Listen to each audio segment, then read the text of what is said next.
Anyway, thanks guys for joining. It's been good weather in Durban. Wonder if most of you are from Durban or from outside KZN. But we've got some good speakers lined up. We've got three. It's been a while since we've had three speakers. Facing corruption and bribery charges, along with former ANC MP Vincent Smith. And there's some corruption charges as well, guys. That's like someone needs to go on mute. Cool. So today's lineup, we've got three speakers. But before getting into that, yeah, thanks everyone for attending. You know, in KZN, we haven't had too many meetings this year, or I guess CISA just around the country due to COVID. But we're hoping to pick things up now, and it's looking good from today because we've got 105 participants. It's great. So just about our speakers. So I'm going to introduce Lushaylin. And as we progress through the session, before each speaker, I'll just let you guys know a bit about them. So Lushaylin's joined KPMG in 2017 as part of the Technology Advisory Business Unit. His role as a supervisor has required involvement in several cybersecurity and business resilience engagements. His tenure includes the assessment of cyber maturity posture and development of business continuity and IT disaster recovery plans across a myriad of industries and countries. Yeah, that's Lushaylin, guys. So let's take it from him and hear what he has to tell us about. Lushaylin, over to you. Perfect. Thanks, Nolan. Yeah, thanks for the introduction. Really appreciate it. Yeah, I'm actually super excited to be able to present. As you guys would have seen, October is Cybersecurity Month. So generally, we try and go to schools to raise awareness around cybersecurity. Unfortunately, due to COVID, which seems to be the catchphrase these days, we weren't able to do that this year. So it's great that there's still this platform and ISACA is hosting this event where we can raise some awareness around cyber. So I'm going to turn off my video for the duration of the presentation, but I will turn it back on as soon as I'm done for the Q&A session. Let me know when you can see my screen, please.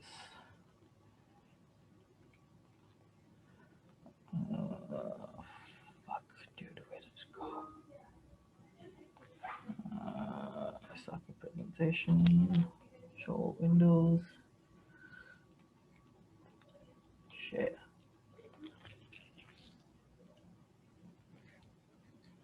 Can you guys see the presentation? Okay, perfect. If you put into presentation mode, that's all. Sure, thank you. From current slide. It's a bit laggy. Apologies. Perfect. Can you just see the slide? Yeah, we can see it. Awesome. Thank you. So our topic today is going to be around cybersecurity, but more specifically around cyber incident detection and response. And of course, we're touching a bit on securing the new normal. So what does this entail? Let's take a look. In these sets of slides and in the session, we'll be defining the overall playing field. So who is responsible for information security and cybersecurity? We're also going to touch a bit about data breaches. What are data breaches? Who do they concern? And I'm also going to introduce you to company XYZ in the session, which will be done in the following slides. And last but not least, we'll touch on cyber incident detection and response. So as Nolan has already introduced me, I'm going to skip that part and move straight into the slides. Defining the overall playing field. So who is responsible for cybersecurity? That's a very good question. And in order to answer that question, I'm going to mix things up a bit. And I'm going to do a little bit of role playing today. So I'm going to make sure that each and every one of you are part of this presentation. Let me introduce you to company XYZ and our key role players in the session, who are the IT manager, the employees, and the key decision makers. So that could be the executive committee, the board of directors, whoever it is that has the final yay or no say in your organization. So ideally, you would fall into one of these three categories, if not more. And I want you to keep that mindset as we move through the session. If you're an employee, I want you to ask yourself, am I sufficiently trained to spot these risks and understand what the impact of these risks are? If I'm an IT manager, is my network sufficiently secure to detect these risks? And is my team sufficiently trained to manage these risks? And if I'm a key decision maker in the organization, am I sure that my organization can withstand this? So as we move through the slides and the scenario unfolds, I want you to keep that train of thought in your mind. So pick a role player and stick with it and ask yourself these questions. And I want you to imagine a company XYZ is your organization. So let's see what the scenario entails. So company XYZ, 7 months ago, we'll be time skipping a bit and moving across timelines in this presentation. So 7 months ago, Alice, who's a finance manager who works at company XYZ, won free tickets to a movie. So naturally she got excited. Everyone loves free stuff, me included. She clicked on a link and entered her credentials into a website. The website looked legitimate. It even had a green lock, which she learned was a key indicator of a legitimate website. And I mean, generally, you know sort of what a phishing email would look like. If it's misspelled words, if it's not in proper English, then you tend to be a bit more hesitant. This wasn't the case. This email looked legitimate. They had some of Alice's information included. But Alice makes two crucial mistakes. Firstly, she doesn't inspect the sites as much as she should have. She should have used a little more hesitation when signing up to this website. And secondly, she uses her work email address and password. And look, we've all done this. There's 15 different platforms that you have to remember. You have Instagram, Facebook, Snapchat, TikTok, all of this. And in order to sign up to each of these individual platforms with a different password, that's a lot of stuff to remember. So it comes down to the point where generally we tend to reuse passwords.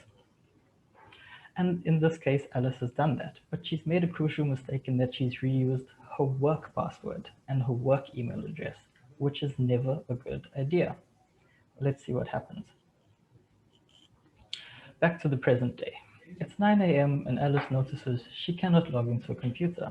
Instead, she's greeted by a red screen with words on it. She calls in IT and Bob, who's the IT manager, promises to take a look. It's not on his list of priorities as he has other stuff to do, and he will get to it, but it's not as crucial at this point in time. But Bob receives more and more calls from numerous departments about this red screen. He's a little worried, so he goes to investigate. And here comes in Bob, and he's ready to investigate. What does he see? Oh no, it's a ransomware attack. Bob is in IT, so he's very familiar with ransomware attacks and what they entail. But his team is primarily operational IT, so he's in charge of making sure that systems are up and running and people can log into applications. He's not fully versed on what detailed steps you need to take from a ransomware perspective or to deal with this incident. None of his team is trained on how to handle ransomware, and they don't fully understand the depth and breadth of it. He does relate to management that is a ransomware attack, and he says, we will be able to handle it as IT, we will come up with a solution. So I want to pause from the scenario and take a look a bit at data breaches. So what is a data breach and who does a data breach affect? You may think data breaches affect organizations and large businesses, but it's a little untrue. Data breaches affect every single one of us. So let's take a look at this website. I've included a link on the bottom, and I'd like you all to, you can do it now, you can take it down, you can do it later, but I'd like you all to follow this link. It's not a phishing link, I promise. So I want you to put this in your browser, and you'll see a little window pop up where you can put in your email address. I've done it for my personal Gmail address, not my work address, because I don't use that to sign up for anything. And I noted that there were a few data breaches my email address was associated with. one of them being Sturkinico. If you remember from our previous setting the scene, Alice was also invited to sign up for free tickets. So if you take a look at what sort of information is entailed in this data breach, you can see that there's date of births, email addresses, genders, names, passwords, and a whole host of information. Personal identifiable information. Of course, I'll be remiss to mention data breaches without reference to the Protection of Personal Information Act, which all organizations have to adhere to by July 2021. So on top of experiencing reputational damage, there will now be legal and regulatory and financial penalties that organizations will incur. So let's take a look at what sort of data has been breached. With my date of birth, with my email address, with genders, names, and passwords. Let's exclude passwords from the list from now. So if I were a malicious attacker, I would take all of this information and I would craft a specific email to myself and I would say, hi, Lushaylin, it's the Kiniko here. We'd like to offer you 2 free tickets. I'd go onto my Facebook. I'll see that, okay, great. My profile is public. I like Harry Potter. And fortuitously, there's a new Harry Potter movie coming out. So I would say, hi, Lushaylin, stand a chance to win 2 free tickets to an upcoming premiere of Harry Potter if you sign up now. It's a very targeted, what we call spear phishing attack. And in order to be able to understand and see what the impact of this data is, it's so crucial to understand how PII can be used by malicious attackers to craft specific emails that target a specific individual. So in Alice's case, we'll take the same scenario where someone has gotten hold of all of these details and they've crafted a specific email to her to say, please sign up for Sturkinico and we will give you free tickets. The tickets don't come, but they've captured your username and password. And this just gives an indication of how easy it is to be compromised and how much data is actually out there. But if I search my Gmail accounts on Google, nothing comes up. It doesn't tell me that you've been breached. It doesn't tell me anything about my date of birth or my gender, my name, passwords, etc. So where is this information sitting really? And let's unpack it a bit here. So I really love this graphic because it gives you a good indication of surface web versus deep web and dark web. The surface web is comprised of only 4% of the content of the web. So it's a little shocking if you think about it. I mean, I use Google for everything. If I need a question answered, it's Google it and up pops the answer most 90% of the time. So Google, Reddit, Gmail, Yahoo, Wikipedia, all of that content only comprises 4% of the content of the web, which is quite shocking if you really think about it. So where does the other 96% sit? And it sits between the deep web and the dark web. The deep web is primarily unstructured data. So it's hidden in a lot of websites, it's structured in such a way that the search engines can't really pick up on it and categorize it. So the deep web is a lot of unstructured data. The dark web has got a bit of a rap for being nefarious, and it's known for illicit activities such as drug trafficking, black markets. The Silk Road is a very infamous website and place where you can get drugs and guns, etc. And there's specific websites and specific browsers that you need in order to access the dark web. But what we've also found is there's a lot of chatter and a lot of illegal activities that happen in the dark web that aren't monitored. So in order to gain insights of what tools are out there and what attackers trending, what attacks are trending and what attackers are using, it's important to understand how to access this data from the dark web and harness it to provide insights. Also want to spend a bit of time talking about the average time to detect a data breach. So IBM got together with the research company to try and understand what is the average time globally to detect a data breach. So they've interviewed 3,200 individuals over 17 countries and 17 different industries. And after all of this assessment, they came to the conclusion that the global average is an eye-watering 207 days to detect a data breach, which equates to about 7 months. And if you remember from our scenario above, Alice entered her credentials 7 months ago.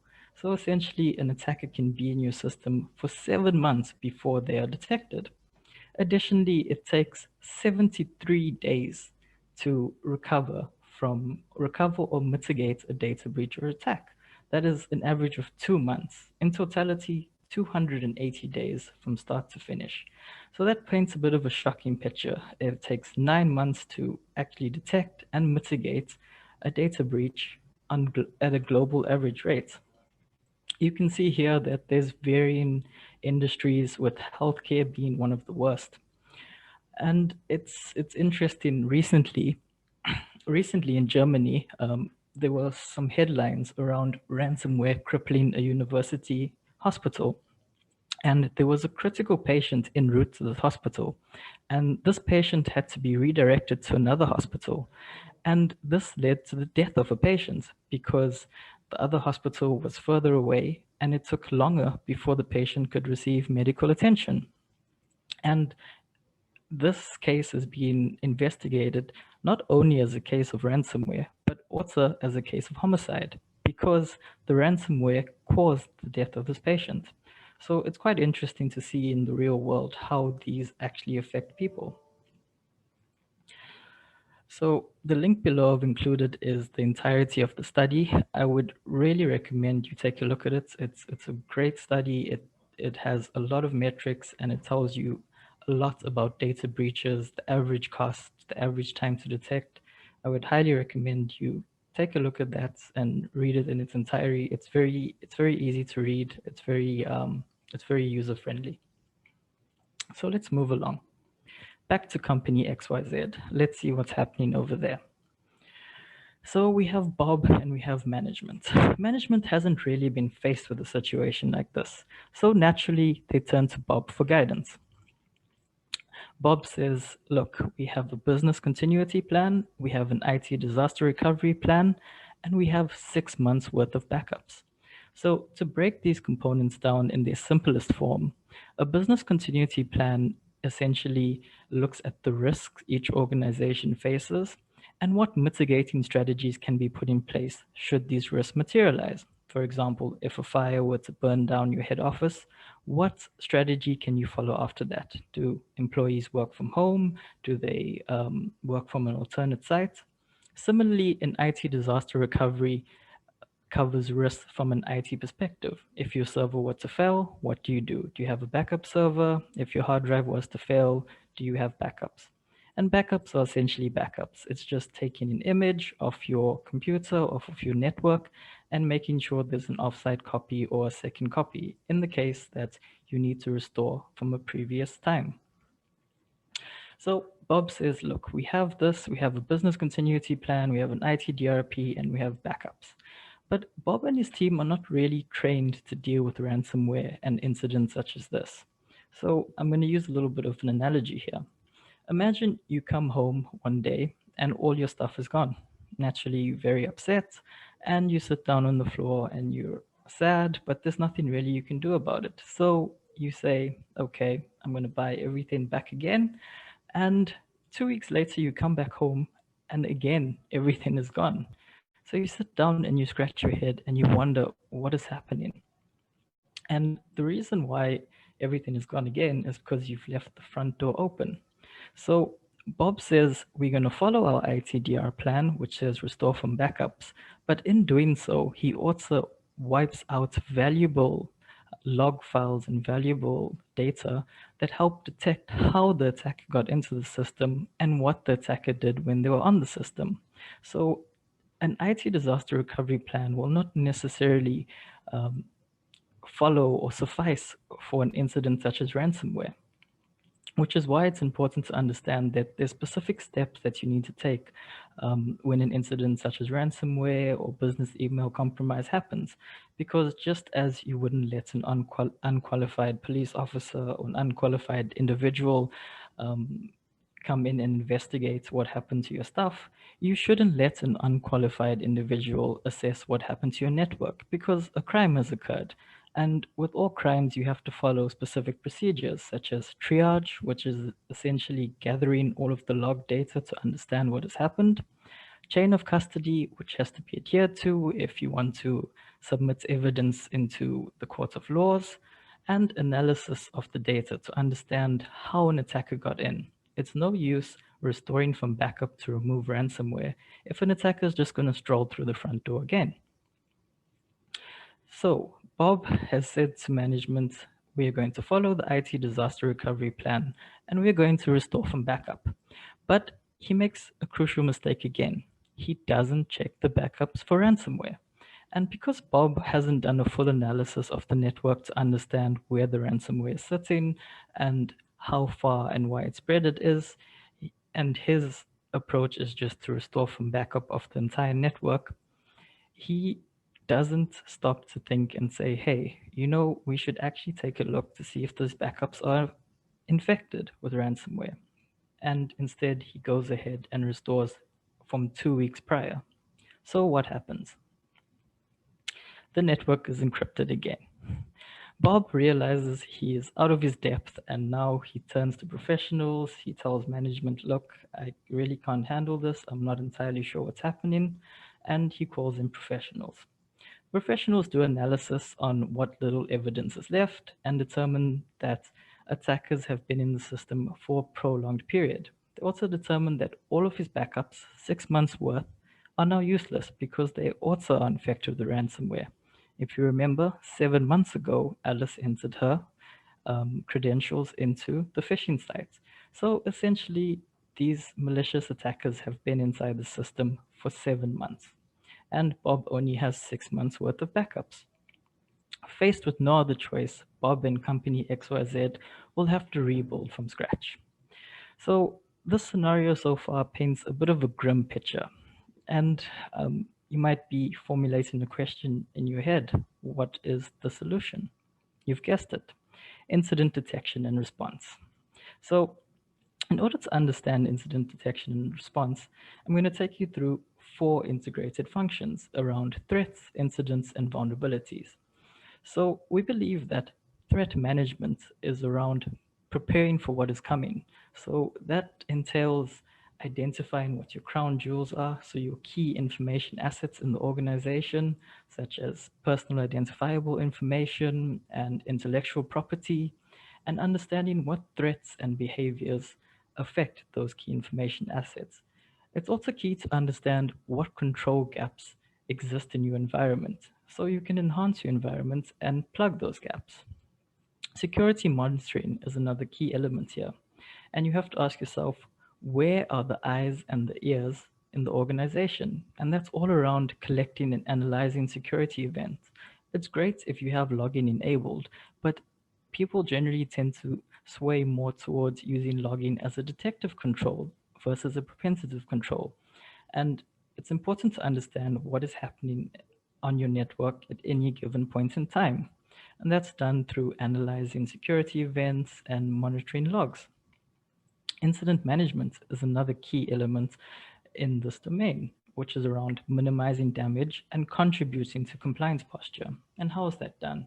You need to be ready and prepared for an incident, and you need to understand what you need to do in the event of an incident. And that entails incident triage, which we've spoken about previously, gathering logs and understanding, analyzing them, and identifying the root cause, because it's no use remediating a situation, but not remediating the root cause.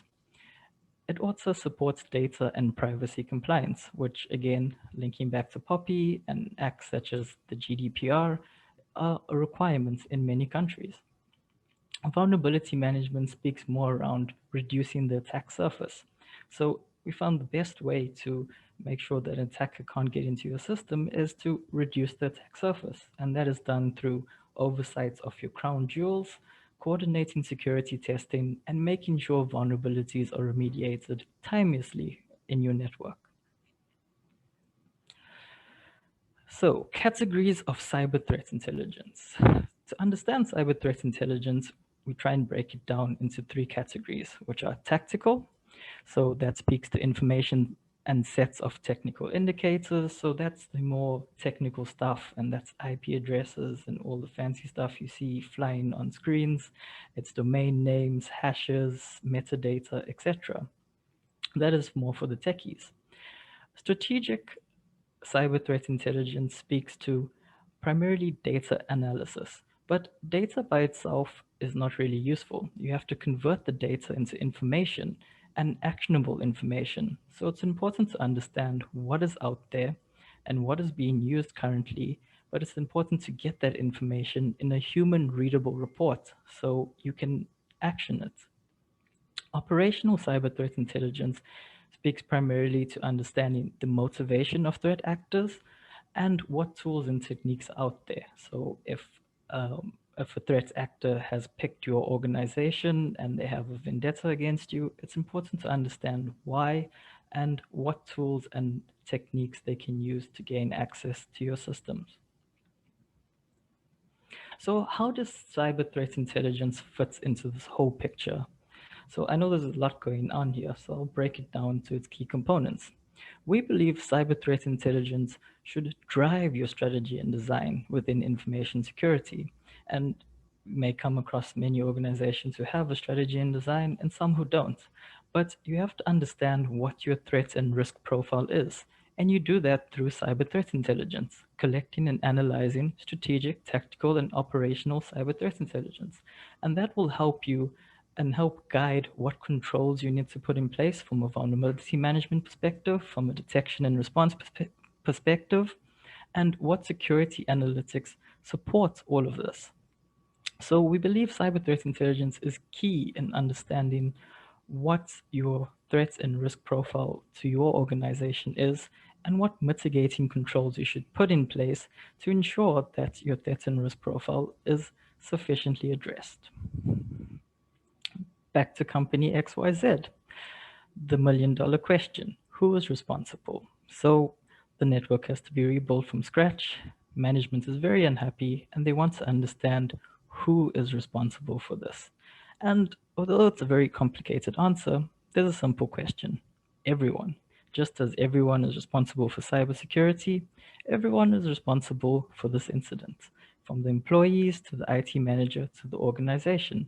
Everyone has a key part to play in cybersecurity and making sure systems and software are secure. So, digital risk. We're going to talk a bit about digital risks. And I think with the onset of the pandemic, a lot of us have been forced to work from home. And it's just a reality and what they call the new normal. But what does that mean for cybersecurity? We've seen a surge of almost 40% in digital frauds during the pandemic. And why is this? Because everyone always seems to be online. There's a lot more internet activity. It's how we interact with each other through Teams meetings, through Zoom meetings, etc. So we've also noted that 85% of companies have stated that 50% of their employees are now working remotely, and 5% of companies are working entirely remotely. So there's a lot more remote working happening. In terms of attacks on IoT, so IoT is Internet of Things. It's essentially connecting a whole lot of devices to a central point. So IoT attacks on IoT have tripled from the last financial year. And there's actually an interesting story I read about this, which involves a casino overseas. And this casino had the best network security, and they made sure everything, vulnerabilities were patched, remediated, but they wanted a fish tank. Yes, a fish tank. So they brought in a fish tank, and part of this fish tank had a small little IoT device on it where it would feed the fish at specific intervals and regulate the temperature of the water. So attackers used this fish tank and this IoT device as a point of leverage and a point of entry to the network, because the casino network personnel didn't fully cater for this fish tank because it was an IoT device. So there was a little bit of oversight on their part. So attackers used this as a leverage point to gain access to the network, propagate throughout the network, and eventually steal the database for the casino. which is a bit of a scary realization, given that you have to understand exactly what is on your network at any given point in time, because you're only as strong as your weakest link. Some other interesting stats are around the fact that 57% of chief information officers suspect that mobile workers were hacked or caused mobile security issues, which just paints quite a strong picture. 32% of IT organizations wish to understand and focus on integrating core business systems with newer digital solutions. So these companies and organizations understand that there are additional digital solutions out there, and they want to work on integrating them with their current solutions. Data breaches cost an average of $3.92 million. Bearing in mind this is a global scale, but that is a lot of money to pay for a data breach. Half of the organizations identify as having a chief digital officer. This is important because the chief digital officer will drive innovation and security. So we're going to touch a bit on phishing and fake websites. So phishing, 25% of South Africans are targeted by digital threats. It was also noted that recently with the pandemic, 19 million phishing attacks were COVID related. And why is this? Because people tend to prey on the fear around COVID. And that's a great leveraging tool to send out an email and say, hey, if you read this article, if you sign up here, we'll send you something about COVID, the latest tips and tricks, or if you don't sign in here, you'll be non-compliant with COVID requirements. So attackers have learned to prey on this uncertainty around COVID and craft phishing emails around it. To put this in perspective, 1.5 million sites are identified every month which relate to phishing globally, and an average of $18,000 are lost per minute due to phishing attacks. If you look at the graph on the right-hand side, you can clearly see a bit of an upward trend, specifically around 2020 and 2021, where COVID was most rife.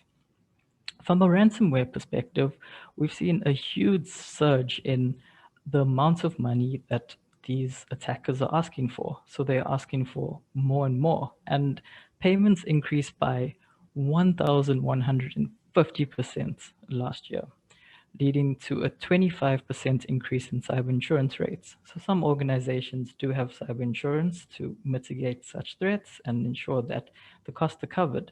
But cyber insurance has been going up and up because the ransomware that's being asked from these attackers are also going up and up. And what's also important to note is that phishing attacks have evolved over the years. I mean, like Alice was displayed above to say that she looked at the website and it had a green lock. And I would say a green lock is one of the key indicators of a safe website, but it's not the case anymore. We've seen attacks where there's the green safe lock to say that this is on a secure HTTPS network and you can access the site, but those are actually specifically phishing sites. So it's important to understand that what you've learned last year might not necessarily apply this year because attacks are constantly evolving.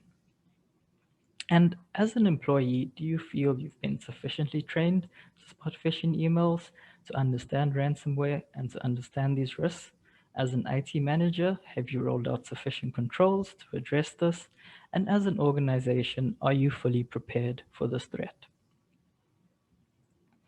So let's take a look at what should be done from company XYZ's perspective. And to unpack this a bit, I'm going to discuss the Digital Insights Platform. So Digital Insights Platform is a KPMG managed service, and it looks at three key metrics around cyber insights, social insights, and risk insights. So cyber insights come primarily from analyzing the web, the dark web, which we spoke about earlier, and threat intelligence. So it's consolidating information around these three pillars within cyber insights and understanding what are the key threat actors out there, what dark web information is pertaining to your company or organization, and what are phishing threats and privacy compliance related threats around your organizations. Risk insights take a look at background and due diligence and vendor assessment. We'll also touch a bit on takedown assistance, then that's helping you take down these fake websites or phishing websites, any malicious domains that pertain to your organization. And social insights. So social insights is key to understanding if there's brand infringements around your company or organization, if your digital reputation has been hampered in any way, or if there's social imposters. Nowadays, with Twitter and Facebook and the high level of social media activity, it's important to understand what sort of social networking or what sort of social data is out there about your company and what's being said about you. And all of this combined leads to the insights engine, which will enable you to get a full holistic view across all these domains and fully understand your threat and risk profile. From an incident response perspective, there's again 3 key pillars you want to look at. You want to ensure you're ready to respond to incidents. And how is readiness achieved? Through exercises, through simulations, through getting everyone together in a boardroom, asking them questions, telling them to walk through scenarios, doing red teaming exercises, which is essentially getting in professionals to try and crack your network and find gaps and vulnerabilities in it. Blue teaming exercises are more around getting professionals in to secure your network and making it much harder for the red team to get in. Similarly, as the name suggests, purple teaming is a combination of both. There's also other things you can do to assess your readiness, which is around incident response maturity assessment to understand what level of maturity your incident response is at, your cyber maturity assessment to look at your organization holistically, and your IR program development. On the response side of things, you want to understand how to respond to incident management. And that entails triage, which we've spoken about previously, containment, and investigation. You want to understand where this attacker got in and how they propagated throughout the network.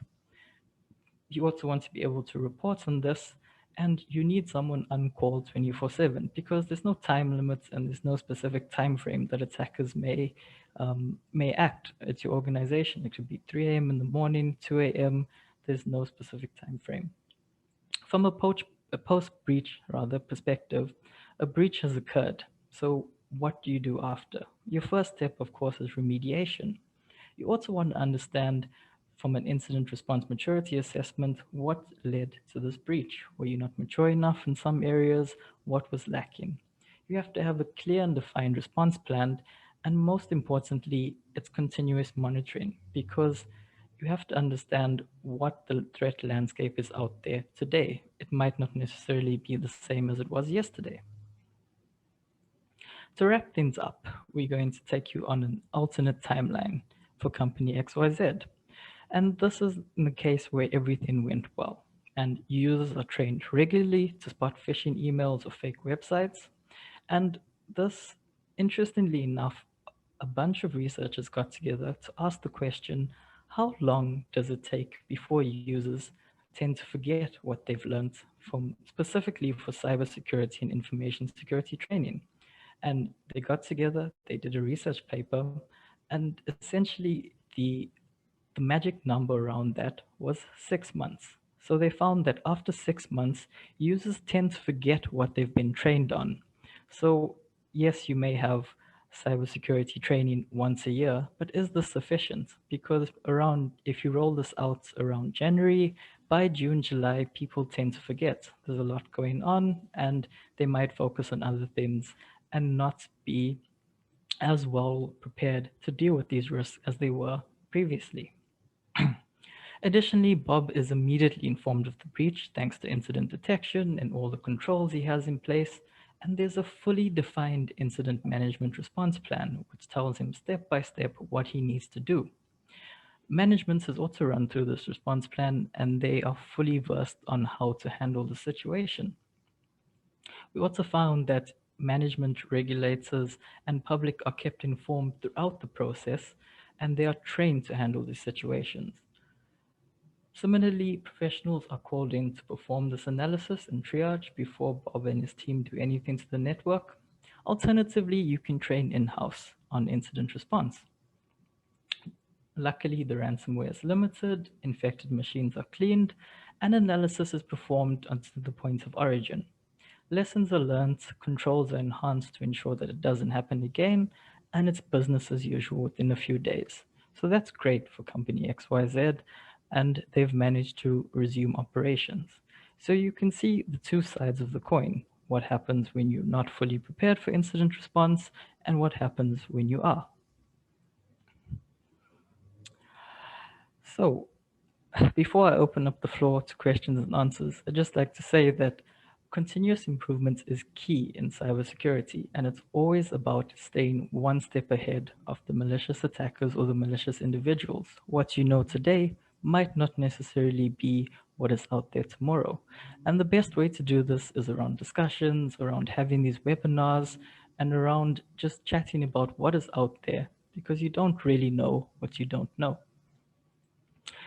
So thank you. I will open up the forum for any questions that anyone might have.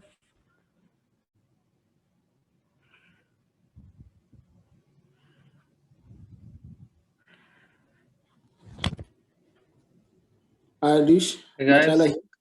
Alish, Hey, Matlala. Matlala here. How's it, Matlala? Just a quick one. With regards to scanning now, let's say how often should one scan the network as such for intrusion or for to detect any intrusion as such? Okay, great question, Matt. Thanks for that. Look, it depends.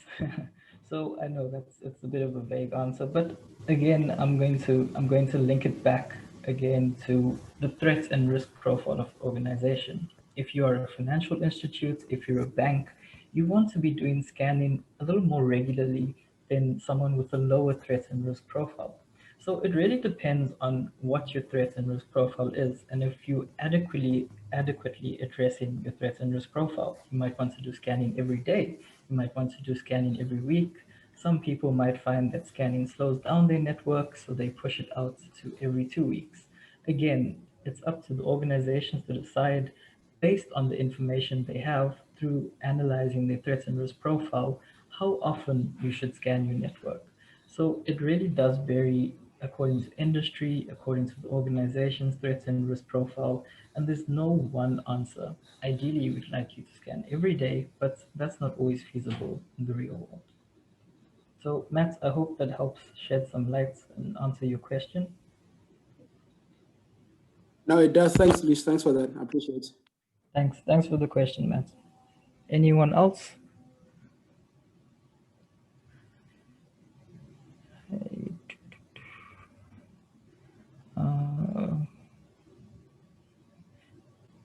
Sorry, guys, I really can't see who's raised their hands, but feel free to just ask the question. Okay, hi, it's Itembile here, Lushaylin. You mentioned, hi, you mentioned in your presentation that it takes about 6 months for the users to forget the training that they've been given. Like, what type of training methods can, like, maybe IT managers apply in their organizations to ensure that their users are trained properly, and seeing that it needs to be something that's repeated like every 6 months? Can you recommend some methods that one can use? Okay, great questions, Itembile. Thanks for that. So we've seen a lot of mediums where training is delivered. You know, now with working remotely, it's a lot harder to get everyone into a room and have an instructor-led training. So we found that interactive videos are quite popular these days, where you'd run users or employees through a similar scenario such as this and ask them along the way, what would you do? What are the next steps to take? So instead of just listening to information or reading slides, you actually interact and you actually stop and think about it, which is what we really want users to do in the real world. So some of the preferred mediums nowadays are e-learning platforms with interactive questioning, rolling out surveys to understand what the general awareness is. So there's many options that employees or organizations can take. It's just up to them on what is the best preferred medium for their organization. Okay, thanks, Lushaylin. No problem. Hi, Lushaylin, Bali here. I wanted to ask, for companies that choose to actually pay the ransomware, the ransom, what do you think their post steps should be? Do the post steps still match what you explained to us, or would they take it in a different avenue? So great question, Bali. And I think let's just highlight this as well. There's no guarantee that if you pay ransomware, you will get the code to unlock your data and systems. And further to that, we've also seen that when a system is encrypted, generally that means that a malicious individual has got in a while ago and they tend to steal data before they even drop ransomware. So on top of a ransomware attack, you also have a data breach you need to deal with. So they might say, okay, here's the passcode to unlock your computers and your systems, but they still have your data. And there's no guarantee that essentially you're dealing with a criminal. So there's no guarantee that this criminal will give you the passcode or give you the necessary steps to unlock your information. So it is a bit of a 50-50, and again, it's up to the organizations to decide what is the best step. Do they want to pay the ransomware, or do they have sufficient controls in place to mitigate the attack? If they do choose to pay the ransomware, they would have to follow specific steps. Again, you can't be too sure. Yes, they could have given you the passcode to unlock your systems and information, but you still have to make sure that no one is on your system, no one is listening, and I would say you would follow very much similar steps as to what was described earlier. So, Bali, I hope that answers your question. Thank you. Yes, it does. Perfect. Thank you. Anyone else? I think, do we still have time? Asaka team? Hi, yes. I see Candice has one more question. Her hand is raised. Candice, if you would like to ask your question. Candice, was it Bailey's hand is still raised? Let's just lower your hand. Otherwise, Nolan, you can take the floor to introduce the next speakers. Thank you so much, Lushaylin. This was a great presentation, and the interaction was wonderful. Really off the chart. I mean, it was great interacting with the audience. For once, we should really do this more often. And yes, Nolan, the floor is yours. Perfect. Thanks, Henri. Thanks a lot, Lushaylin. It's a great presentation, man. Thanks. Thanks, Henri. Okay, so our next speakers, guys, we've got two, Candice Padayachee and Terry Lisa Hadden. Apologies for that. Both of them are from KPMG. Candice is a forensic leader of the KZN forensic practice and is experienced forensic professional with 13 years of experience. She is an admitted attorney of the High Court and holds a Master's of Law. Candice has a multi-dimensional forensic experience, including forensic investigations, fraud risk management, use of forensic data analytics, and ethics advisory across various industries and sectors. During her tenure at KPMG, she has led numerous forensic engagements into fraud, corruption, irregularities, and misconduct, both the public and private sector. She has extensive knowledge and understanding of the legislative environment.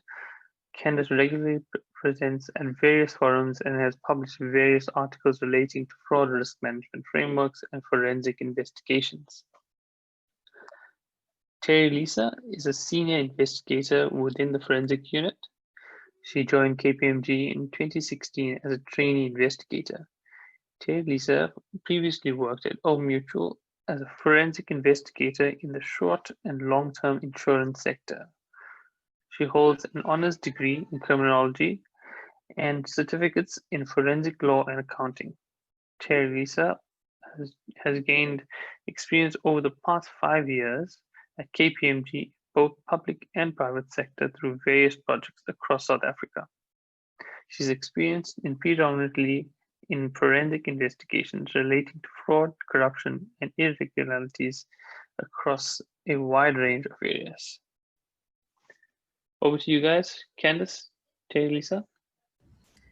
Thank you, Nolan. Thank you for that introduction. So I'm really excited to be with you this evening, and good evening, colleagues on the line. Excited to present on this webinar. I think perhaps on a topic that's slightly different in terms of the content, but an issue that's quite relevant and top of mind during this pandemic, and unfortunately has become kind of the key themes that we've been seeing around media headlines on fraud, corruption, bribery, and just overall maladministration as the COVID pandemic has progressed. I think just like Lushaylin, I am going to just take my camera off so that I can get into presenter mode. And you can tell me when you can see the presentation, please. I'd appreciate that.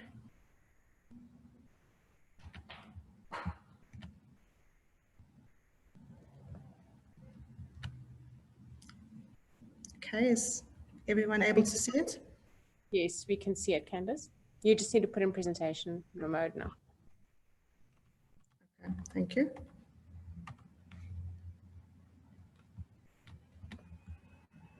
Let's try that again. There we go. So, as I said, the topic for the presentation is really the fraud risk management in the COVID-19 era. And we will be taking you through today, firstly, just gaining an understanding on the fraud models and drivers of fraud, and those key fraud areas that we see emerging during this COVID pandemic. Thereafter, I'll hand over to Terry Lisa to take us through some of those key strategies and practical steps that you see that you can try and reduce and mitigate the risk of fraud. And perhaps it's the more positive side of the presentation, looking at how do you implement a fraud risk management framework, one that is tech enabled, and one that starts to look at the defenses that can be put in place to fight just the fraud on the rise in terms of this crisis we're facing. But perhaps before I start, I think just to set the scene and really to have a look and reflect on the impact the pandemic has had, not only in the economy, but on individuals, on business executives and employees all around the world. And to set the scene of what this means in terms of us seeing the fraud and corruption aspects on the rise. Living in the new reality, I think it's abundantly clear that COVID has affected and it will continue to affect the business environment in a countless number of ways. You know, with economic uncertainty, the travel bans, employees working remotely, and an increased reliance on technology, as you will know, have become the reality for many organizations around the world. And linked to that, organizations have had to adopt and become agile and put in measures quite quickly in response to the crisis, which has really led to life and business being unusual. To reflect on this, a few months into the pandemic, the World Economic Forum published a preliminary report just mapping the COVID-19 risks. And the report tapped into nearly 350 senior risk professionals who had participated in the risk perception survey. And they were asked to look at 31 risks across 3 dimensions. The first being those that are most likely to be the fallout for the world, most concerning for the world, and then closer to home individually, those that were most worrisome for the employee's organization. The survey revealed, and as you can see on this slide, the first and I think the standout one is that the economic fallout from COVID dominates companies' risk perception. 2/3 of the respondents identified a prolonged global recession as top concern for business. That was almost up to 68% on that first table on the slide.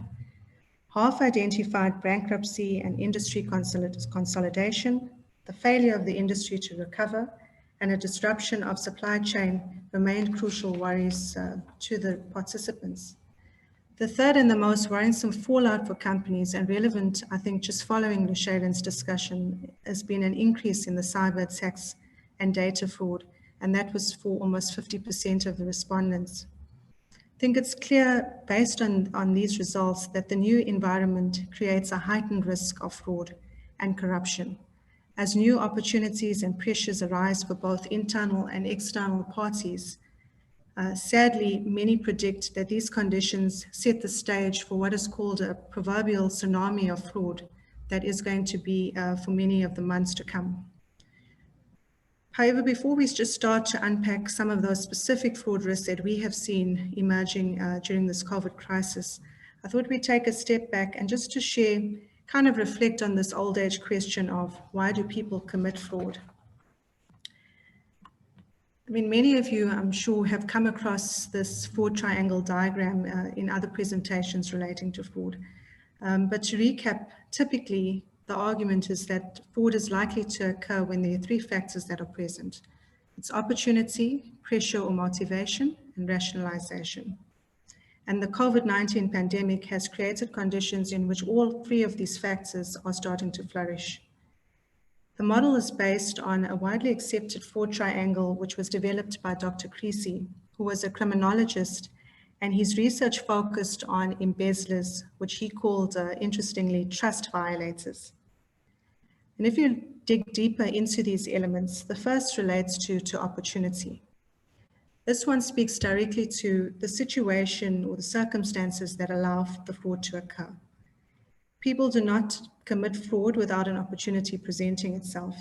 And so this is usually encompassing the poor internal control, lack of competent personnel in oversight roles or monitoring, poor IT controls, poor hiring practices, or easy access to sensitive information. Now, traditionally, this element would be seen as the element over which organizations would have most control in terms of their fraud risk management plan to kind of mitigate the risk of the fraud materializing. However, in the pandemic, it has become evident that this element has become the most vulnerable.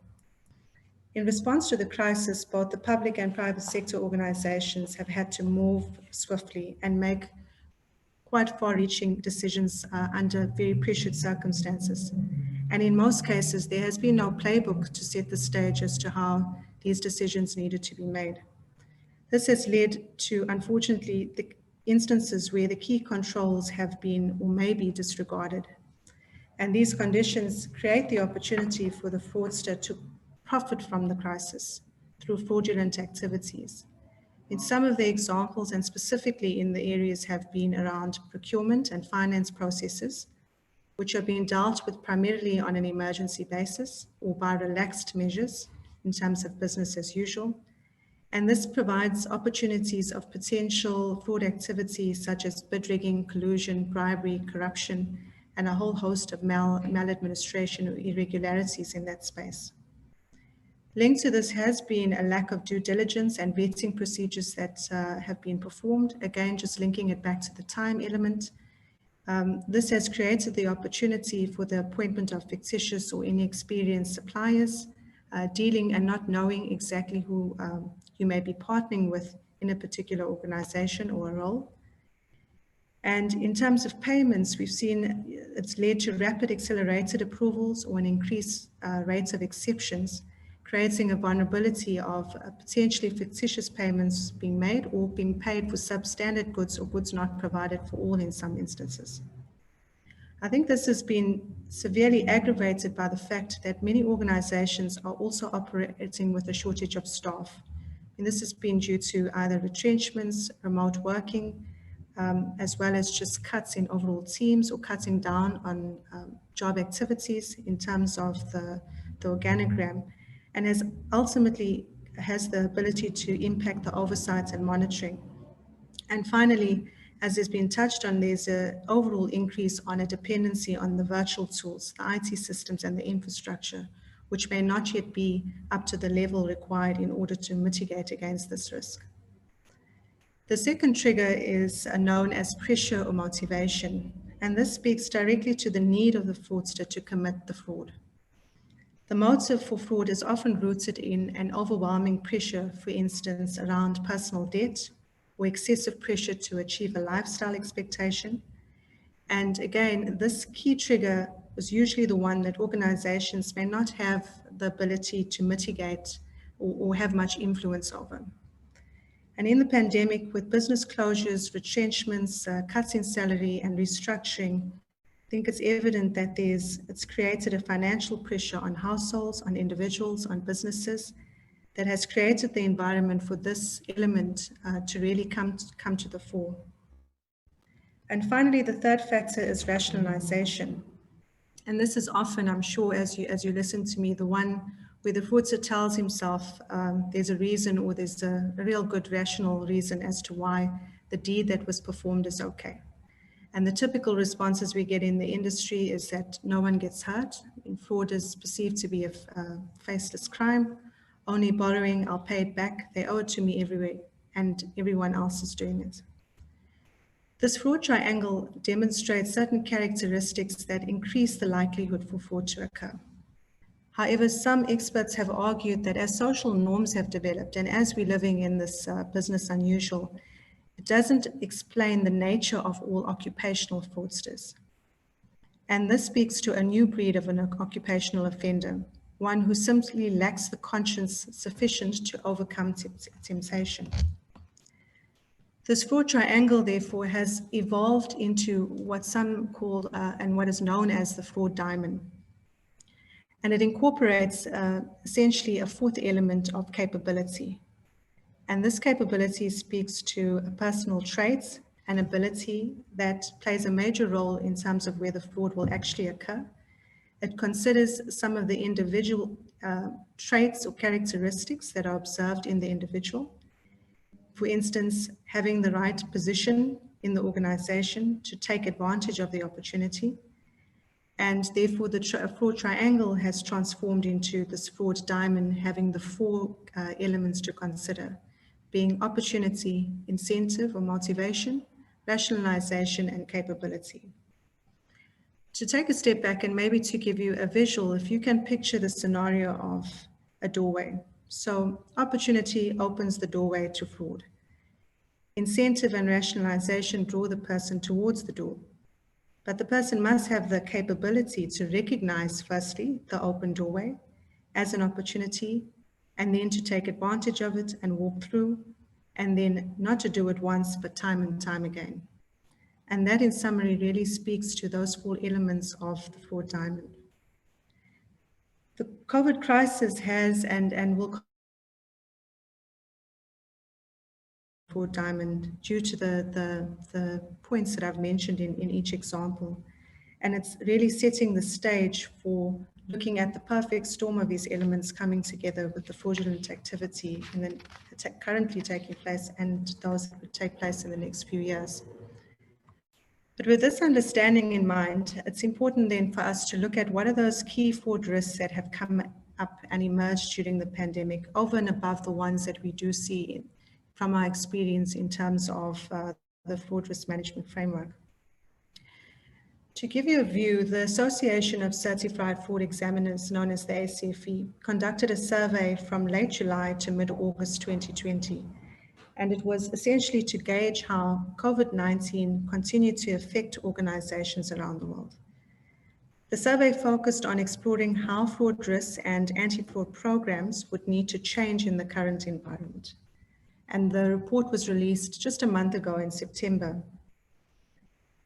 The results were quite startling and I think paint quite a worrying view in terms of the trends that will start to be seen over the next 12 months. As at August 2020, 77% of the respondents said they had observed an increase in the overall level of fraud, with 1/3 noting that the increase had been significant. The observed level of fraud had grown since May, the May 2020 study, in which 68% had seen an increase of fraud, with 1/4 observing a significant increase in the level. And perhaps the most startling finding was that it indicated a clear uptick that is likely to continue, with 92% of the respondents expecting to see a further increase in the overall level of fraud during the next year, and nearly half expecting it to be a significant increase. And if we turn and look specifically then as to what were those kind of fraud risks and predicted trends that were identified as being currently observed, as well as those that will be predicted in the next 12 months. The first one, and you can see from the table, the two that on both the currently observed as well as the predicted, cyber fraud has come up as the top fraud risk in that area. 83% in terms of the currently observed was an overall increase, and 90% as that would be predicted over the next 12 months. I think it's been quite apt to listen to Lushaylin just speaking around those kind of measures that can be taken in terms of this. And I'd also touch on some of the schemes and investigations that we've been involved in, just dealing with some of the concerns that have come up.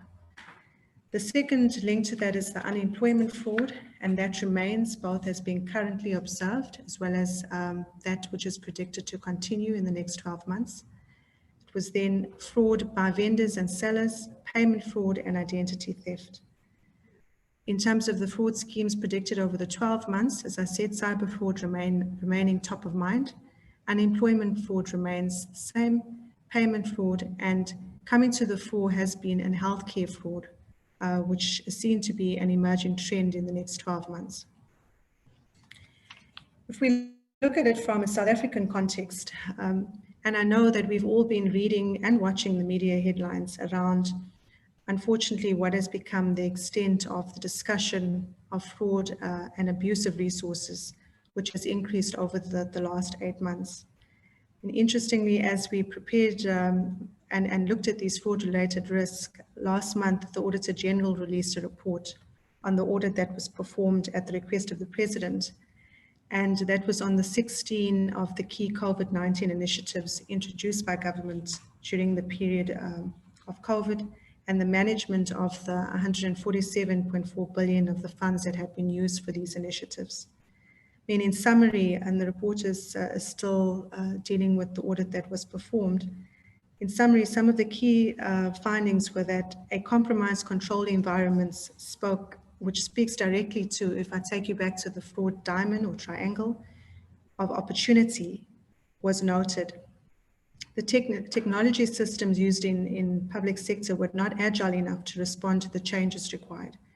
And the AG's comment in that report was that the lack of validation, integration, and sharing of data across government platforms resulted in people receiving benefits and grants that they were not entitled to. The report went on to highlight the procurement fraud with supply chain management deficiencies, and there the pre-existing deficiencies in the processes were amplified, as I said, by the emergency procurement, particularly around the PPE, the personal protective equipment. And based on what was audited, it was found that there were clear signs of overpricing, unfair processes, potential fraud, and supply chain management legislation being sidestepped. If I take a look as to how did this relate to some of the private sector, and from our experience that we see align with the common risks as highlighted both by the ACFE and the comments noted in the AG's report. In the cyber-related fraud remains top of mind and remains the number one risk. Some of the ways, and I think Lushaylin really unpacked it in the earlier presentation that we've seen, are the phishing attacks. So fraudsters posing as either members of an international health authority or some agent, targeting victims with emails including malicious attachments, requiring you to redirect or look at the update of the COVID-19 new containment measures, and then once opened, the computer might be infected with malware, exposing the sensitive information. The other, which was the COVID-19 fraudulent websites. I was interested to see that stat Lushaylin shared it, saying it was 1.5 million, I think, that he showed. There was significant rise in the fraud risks relating to the registration of large numbers of COVID internet domains, many of which were not legitimate. And then compromised business email with the increase in remote working accompanied with the organization-wide updates, there was an avenue open for fraudsters to target businesses and employees using the emails disguised as COVID-19 updates and therefore trying to obtain sensitive information. I think the second one, which was touched on by the AG, is procurement fraud risk, and this is in the case of both public and private sector. And globally, there's been a reported shortage of medical resources and equipment almost in every sector that required and placed additional pressure on the supply chain processes. And this resulted in relaxed measures being taken, or measures being taken in quite swift circumstances.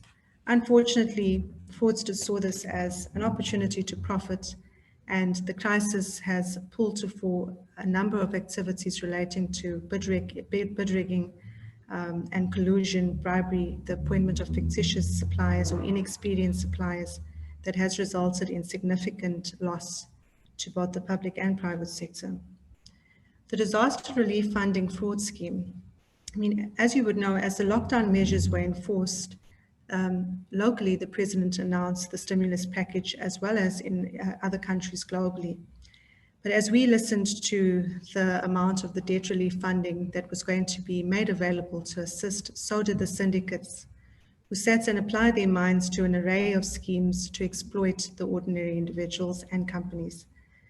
Syndicates masquerade as members of an agency to facilitate access to the relief funding. And again, this seems to extend across multiple sectors. And the syndicates operate in a way such as to obtain large pieces of the funding that have been set aside to assist in the COVID disaster relief fund. And you'd be aware that particularly if we look at it from a South African perspective, the UIF and the TERS relief having a number of investigations that have been made into those aspects. And perhaps more personally, to touch on the charitable donations and fraud schemes. In terms of the crisis, it's human nature, and I think it's not uncommon for individuals to feel a personal sense of responsibility to help reduce the impact of the community. And fraudsters prey on this desire, soliciting donations for either non-existent or legitimate charities, claiming to help a particular individual or group that were affected by the virus or looking to help develop an aid to the virus. And a number of individuals have fallen victim to these kind of schemes that again have been run by extensive syndicates across the country. And the final one is bribery and corruption. I think that is, we've said a lot about just, it speaks to the collusion and the unethical conduct that related and touched on a number of the fraud risks stated above. So I've done a lot of the talking, and I'm hoping to make this quite interactive and hear from you on the line around sharing. Perhaps at this point, we would like to run a poll question. And I see Henri has it up. So the first one is, have you or your company experienced any of the fraud risks or been victim of any of the fraud risks that we've discussed? It's yes or no. And which fraud schemes have you observed as being most prevalent? So we'll just give it some time as I see it on my screen, quite excitingly. It's quite a lot of you responding. I think it's just counting down for me.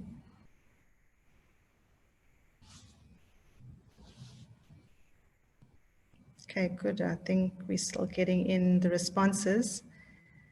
Right now, I'm really pleased to hear that the first question of you've experienced any fraud risks seems to be leaning to no. So 67% haven't, with 33% that have answered positively. I think that's quite a good stat in that the majority of you have not experienced any of those fraud risks. And in terms of which schemes have been observed as the most prevalent, again, it's interesting. I think the cyber-related fraud still comes out at top with your answers, 49%, with procurement fraud running quite closely second with 40%, and payment fraud, and then bribery and corruption. So it's quite interesting for us to also get a sense from you on the call. So thank you for participating. I'm just going to perhaps end the poll now and share those results. So the final result was actually 70% of you have not experienced any fraud risks. It's really positive. It speaks, I think that's a real positive indicator, speaking to the fraud risk management processes in place to help you defend that position. And then in terms of the fraud schemes, we've seen the cyber-related fraud has been 48% of you, and then procurement, payment fraud, and bribery. So thank you so much. Thank you for sharing that with us. I thought it is nice just to hear from you in terms of the webinar. And at this point, I hope that I haven't shared as much doom and gloom, but rather wanted to share just the reality of what we're seeing in terms of the forensic world and how COVID has impacted it. But having said that, I'm going to hand you over to my colleague, Terry Lisa, who will hopefully provide you with the positive, proactive steps, and not hopefully, she will provide with the proactive steps of just what are the those key things that you can look at in your organization and in your various roles of how to take steps to protect against these kind of risks that we're seeing and implement a fraud risk management framework, one that really looks also to be tech-enabled given the rapid pace in which the schemes and the syndicates seem to be moving. So with that, I'm going to hand over to Terry Lisa to take you through that. Thank you, Candice. Good evening, everyone. I'll be taking you through the fraud risk management framework. So now that we have considered the triggers,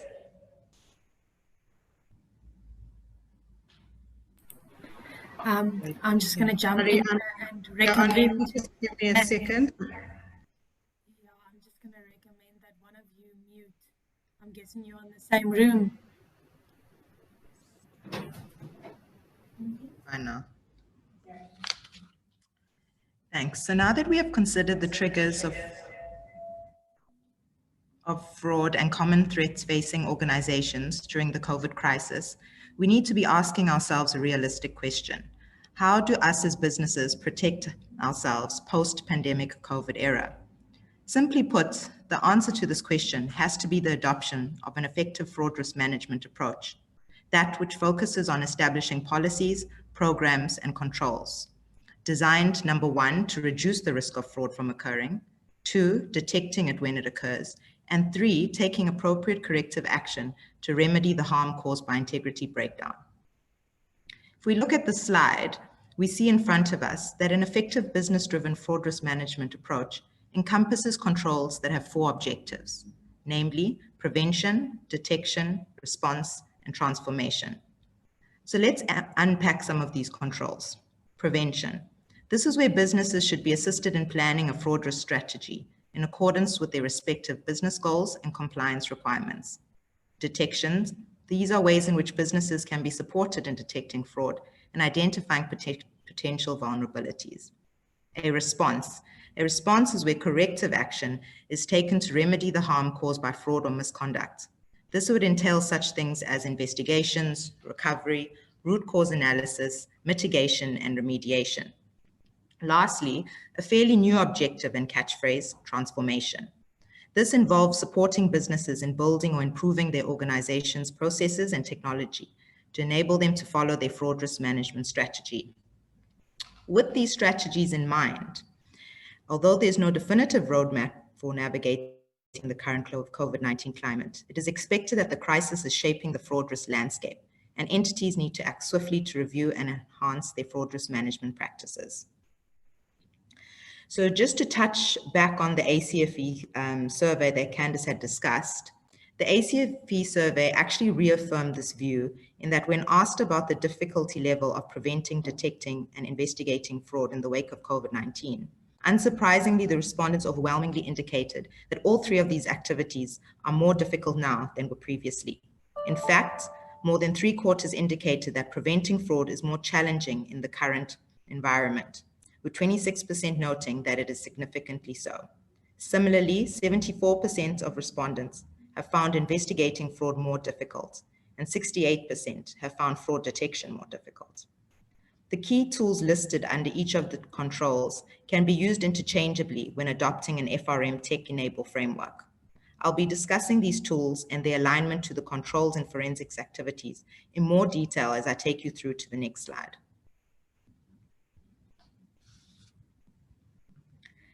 Emerging tech-enabled forensics.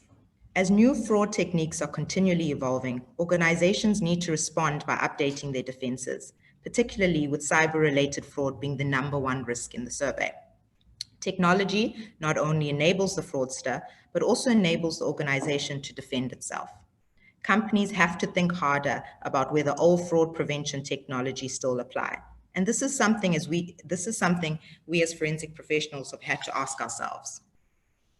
We acknowledge that an effective fraud risk management framework has to include technology-enabled solutions, which will support the activities under the FRM strategies pertaining to prevention, detection, and response. On a high level, we have these activities in front of us. Firstly, performing data analytics is a critical component of the FRM framework, as it spans across all three components, being prevention, detection, and response. One of the emerging tools that have assisted the forensic specialist is Celonis process mining tool. The tool allows you to map an entire process, be it payroll, procurement, or HR. Based on the data you provided, it will visually show you where your bottlenecks or inefficiencies are in the process. In respect of forensic activities, you can also use it to identify fraud risks or red flags based on how you configure the routines in the tool. Another commonly used data analytics tool is Microsoft Power BI, which is predominantly a visualization tool, which we would use to identify trends and patterns in your data, again, payroll or HR or procurement. It has the ability to connect to a variety of data sources, and we can use additional platforms like artificial intelligence and machine learning in conjunction with BI to uncover red flags. Both these data analytic tools have the potential to increase process efficiency, reduce errors and reworkings, and decrease manual activities. Conflicts of interest. Traditionally, as you would know, this activity would be performed manually and on a very limited platform. The technology-enabled tools such as e-declaration, app or web-based portal would enable real-time online declarations of potential conflicts, business interests, and relationships with key third parties. The tool also has some cool capabilities to verify the data through sources such as CISA. Furthermore, the tool would place the responsibility with the user and not necessarily one process owner, as with the traditional manual way of doing things. The next one, fraud training and awareness. As you would all know, with the trend of employees working remotely and having virtual offices, in-person training is no longer an effective communication tool. Therefore, organizations have to consider e-learning platforms that can accommodate large audiences with little costs to the organization, while creating continuous awareness on the ethics and fraud risk management approaches. The benefits of this app and web-based tool would definitely increase employee awareness of topics like cybersecurity and fraud risks during COVID-19. Also, the operational costs would be reduced with classroom-based training methods. Additionally, a seamless and transparent e-learning platform can be scaled to accommodate future learning needs. Performing fraud risk assessments. Organizations would usually adopt an Excel-based approach. However, the emerging tech trends have allowed for questionnaires to be run through a web-based platform. This would enhance and speed up the process, as traditional methods, more often than none, rely on manual feedback, making the collations of responses a tedious task. So those are just some of the emerging tech-enabled solutions that are commonly used in our forensic business. The other tools on the slide that I haven't mentioned are robotics process automation, also known as RPA, and the KPMG AI AML solution, which I'll take you through and give you a high-level overview. So RPA, that's essentially taking manual processes and using a software robot to automate the process. Robots, or what we refer to as bots, perform tasks consistently and accurately according to defined operating procedures through automating processes. The use of this technology allows for humans to focus on higher value tasks, thereby dedicating more of their time on areas of potentially higher risk. The benefits of RPA are definitely improved compliance to established and existing processes, and it also reduces the risk of manual intervention. For example, human or fraud errors. With KPMG AI AML solution, this solution was created by the KPMG Denmark practice. Essentially, it monitors payment information and looks out for weird transaction, which it picks up as odd. In layman's terms, it has some sort of intelligence around certain soft correction in the data. These two tools are far more complex in nature and would probably not be commonly aligned with our FRM strategy, but nonetheless are great add-on tools when thinking about the future of automation in our current climate. And in saying that and summarizing our tech-enabled tools to our forensic activities, it is key to recognize that technology and people interacting in new ways is really at the heart of the new operating model for business, and in essence of creating an effective post-pandemic organization. In summarizing our presentation, it is imperative to conclude on what businesses should prioritize as next steps. Firstly, it is imperative that we create awareness around the risks we have previously mentioned. For example, the phishing attacks, the digital fraud, and the COVID-19 themed fraud scams. We need to assess, incorporate, and mitigate fraud risks created by tech-enhanced processes. Again, to assess for an internal control weaknesses and aligned with fraud risk assessment. Increased focus needs to be on analytics, especially in your high-risk areas, such as procurement, payment data, and conflicts of interest. And given the climate during COVID, special attention should be paid to analytics on vendor databases, related parties, conflicts, and due diligence. Businesses need to be proactive as well as pragmatic, given how quickly events change and the uncertainties that arise. And so businesses need to take a three-step action approach, which is to plug all the gaps, to take action, and in the end, reduce the cost of fraud. I think in closing, I would be remiss not to sum up the fact that we have all experienced and witnessed the fraud-related challenges both the private and public sector are faced with during these unprecedented times. Fraudsters are and will be making the most of the current uncertainty, anxiety, and stresses businesses and all of us are experiencing and suffering. Hence, it is important for us to take time to stop and think how we can protect our business's finances and most importantly, its reputation. And to leave you with this, which I thought couldn't be more relevant, is the saying, prevention is better than cure, has never made so much sense as it has now in these difficult times. Thank you.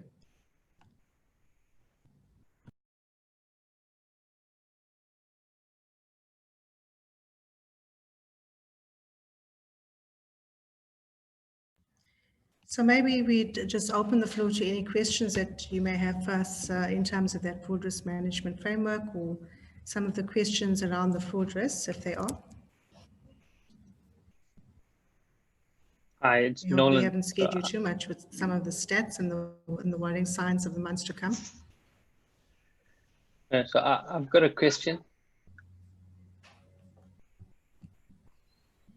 So a use case scenario, Teresa, for RPA. So RPA is it's been around for a while, and a lot of people have heard of it, but I don't think enough people understand the use cases for RPA with regard to risk management. Could you give us a use case?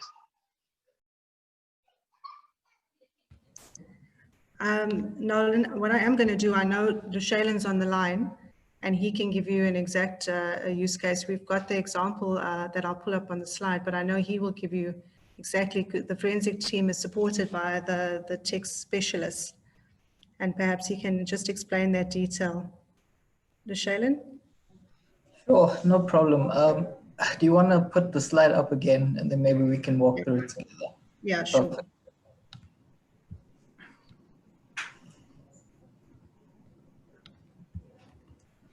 The slide has the use case on it, and you can just speak to that, the complete detail there, Lushaylin. Sure, no problem. Just waiting for it to pop up. I think you might have jumped to the end of the slideshow there. Oh, there we go. Here we go.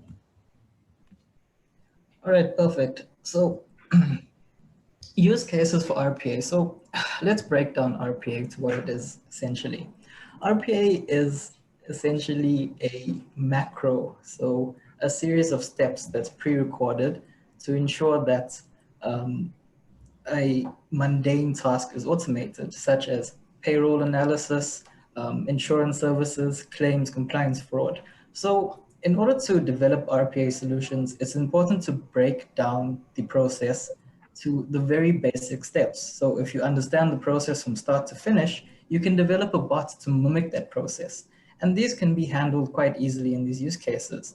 For example, let's take payroll analysis.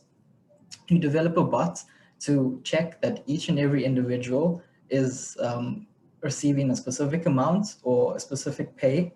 And if there's any deviations, the bot will flag it. For example, if someone earns 30,000 this year and 60,000 next year, it's quite a big increase. So it'll be flagged. It might not necessarily be a risk, but it's something the bot can do. And it takes away the elements of having to have someone constantly looking and doing this mundane task. So instead of taking 10 man hours once a week, it takes a bot 5 minutes to do this analysis. So it's more about automating those mundane tasks and taking that time that an individual or a human would use to do this mundane task and redirecting it into something more productive. So something that they would need to apply themselves to. Yeah, Lushaylin, and if I can come in, I mean, thank you for that explanation. That's basically the workings behind it. From a fraud risk management perspective and why it's become so essential in us becoming tech-enabled, we are informing that process with the fraud risks, with the methodology of what needs to be looked at from a red flag perspective. And I think, and as you said, from a timing perspective, I mean, traditionally the data analytics would take, and these kind of processes would take a long time. And what we're finding now from a fraud risk perspective is that we are able to work with your team, as you've said, to provide the insight of what are those fraud red flags in the process and in the system that needs to be built in the analysis. So as you use the procurement trend payment analysis, for instance, from previous investigations and from insights that we've gained from looking at what the fraud risks are, we're able to inform that process, you know, in terms of what you've just described. And I think that's really the collaboration that we also were trying to show with this slide of how the tech has enabled just looking at the fraud risk specific. Yeah, yeah, perfect. And I think that the key underlying thing is bots cannot commit fraud. So whereas, you know, there's inherent control breakdown from people, bots can't commit fraud. So, you know, it becomes more of a preventative control than a detective control as well. So it's always great to leverage on these solutions. And on that point, Lushaylin and Candice, I wanted to ask, how do you now, because I know how important it is to kind of catch a fraud situation as soon as possible. Now with high levels of false positives, how do you now work around that though? Again, I think it has to do when you say, you know, a high level of false positives, and this is the comment I made just around the trend or how you've set the kind of the exception rule to run.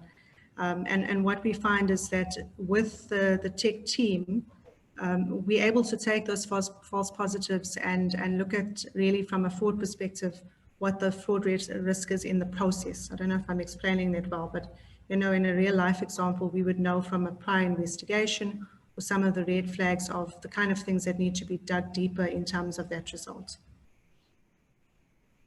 Thank you for that, Candice. Yes, makes sense. Yeah. Thank you. Okay. Guys, I can't see the hands on the screen, so please just you know, unmute if there are any other questions in that space. We've got time for maybe another 2 or 3 questions. Hi, Candice. Collier, can you hear me? Yes, I can. A quick question around, a little bit more of a strategic question. If we look at the stats that was shared in the previous presentation, those stats are quite alarming for any organization and globally, given COVID-19 scenario. And then also, given the tech support, the tech case or test case or scenario that you've just given us, obviously the answer lies in applying tech in the right way. What is the right answer? Is it the tech companies that must come to the party, or is it the professional firms that we need to look at? What do we need to look at in terms of finding a solution? Because clearly we can solve the problem, not only of fraud, but fraud risk management from a tech perspective. I think my question is really around, do we do this as a collaborative between tech companies and professional companies, or how do we do this? Yeah, no, Carl, it's an excellent question, and I think you actually just gave the answer, you know, in the last part of the statement. We're definitely seeing it as a collaboration. I mean, just internally for ourselves as well as teams. But if I give you a real life example, one of the things Terry Lisa touched on was the conflict of interest or the e-declaration platforms. Now, traditionally, and even us as investigators, that would usually be quite a manual process. And we've recently just partnered with the entity who has the tech solution, so has the platform, but needs to collaborate with us in terms of us giving the insight from a forensic perspective. And I think for it to be effective, it has to be a partnership, because the tech in itself is not actually going to be the full solution. It does need to be informed by the fraud risk management areas and those real red flag risks that you see from a forensic perspective to be built in. Otherwise, it is going to kind of, and I think it links to the other question, kick out a couple of exceptions and still have a problem where you need to go in and look in deeper. It's certainly been a collaborative process. And I say, if I just use the example we've had in this week, where we have a tech company with a solution that's able to go on and look at all the CIPC online and the like. And we're partnering with that company in order to come up with the solution of saying, let's take this forensic insight and see what else do you need to pull out that your tool can do, and provide a response that's going to be more from a forensic fraud risk perspective. Thank you. Okay. Okay, Nolan, I think you said maybe just one more question, if there is any. Yeah, so there was one from Amresh. Could you share more detail on the COI and e-declaration? Okay, I think I maybe just spoke on the e-declaration.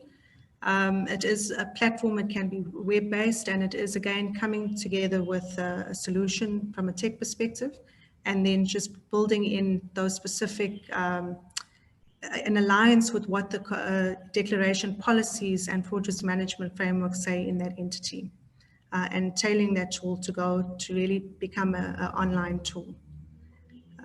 Again, I think it has to speak to the fact that there still is, and there's an element of having to look at what are the policy in place, what is the requirement from the declaration perspective, and then building in the proactive steps. So is it done annually? Is it done quarterly? How deep do you go from an online perspective? Is it only at a certain level of leadership?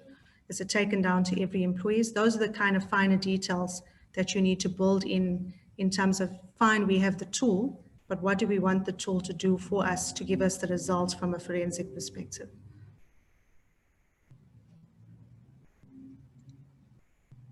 Thanks, Candice. I think we'll end it there. We'll need to move on to the next week, but thanks a lot, Candice. It was a really great presentation. You as well, CISA. Thanks for having us. Thanks, guys. Okay, next we have Melanie Miller. Melanie is a director at KPMG with a core focus on providing technology assurance and advisory services to the financial services sector, with particular interest in banking, insurance, and real estate investment trust. Her area of specialization is IT in external audit, in order to enable people to trust technology and data. Over and above leading large teams on complex IT audits, she is also a consultant to clients on topics such as IT risk and controls, as well as IT governance. Melanie's passion lies in enabling people to reach their full potential, and she is recognized as an inspirational female role model within KPMG who is committed to coaching and mentoring young talent. She has coached and mentored many young professionals during her 18-year career at KPMG, both in South Africa and abroad. Melanie is also wife and mother to two beautiful daughters who keep her busy, but also grounded and humble. She has a wide variety of hobbies, which she needs to relax and reconnect with the earth, namely gardening, practicing please, quilting, cross-stitching, cooking, upcycling old-fashioned old furniture and objects, traveling, reading, and spending time with friends and family. Melanie, I'll leave it to you next. Thank you. Thanks, Nolan. And I must say, it's so lovely to see so many previous colleagues of mine on this webinar. It's always good to connect with everybody.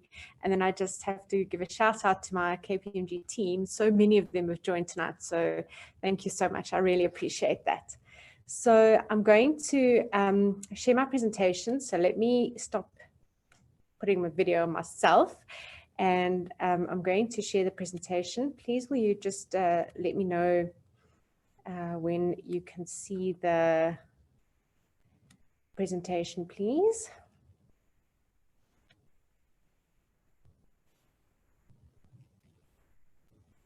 Visible? Great. Okay, excellent. So I'm going to be sharing some insights into the technology impacts of the new reality with you tonight. And You know, KPMG, like many organizations, has been monitoring the impacts, trends, and the changes as a result of COVID-19.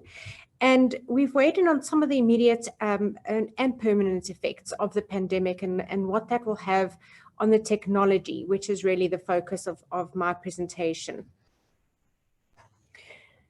So, well, Nolan did a very good introduction there.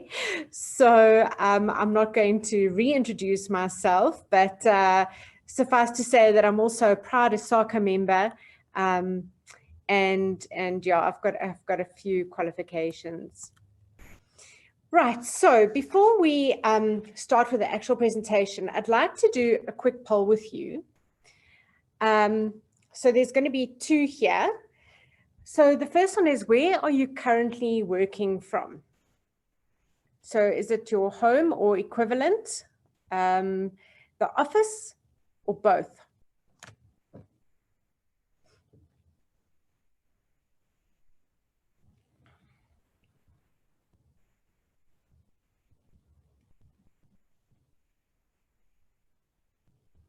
And I see some already answering the second one. So the second one, just for those of you, is how easy was it for your organization to adapt to remote working?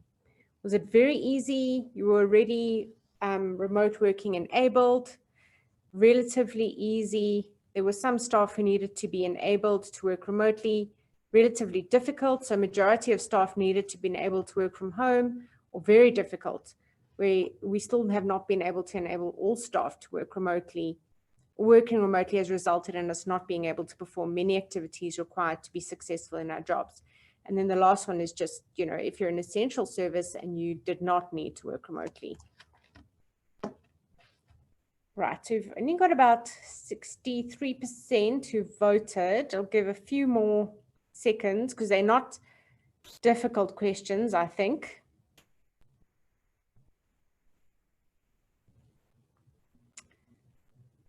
But we can see the new reality coming out quite strongly here, where people, majority, by far majority, I mean, we're up to 76%, is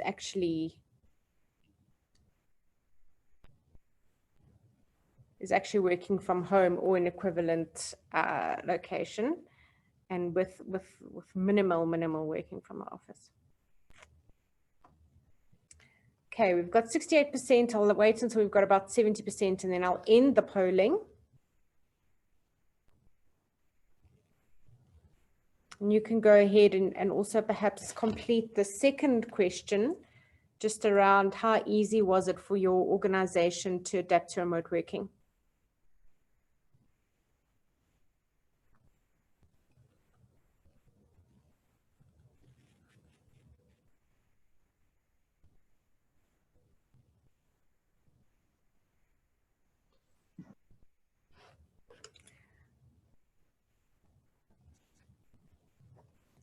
Okay, so I'm going to just move on in the interest of time. So I'm going to end the polling.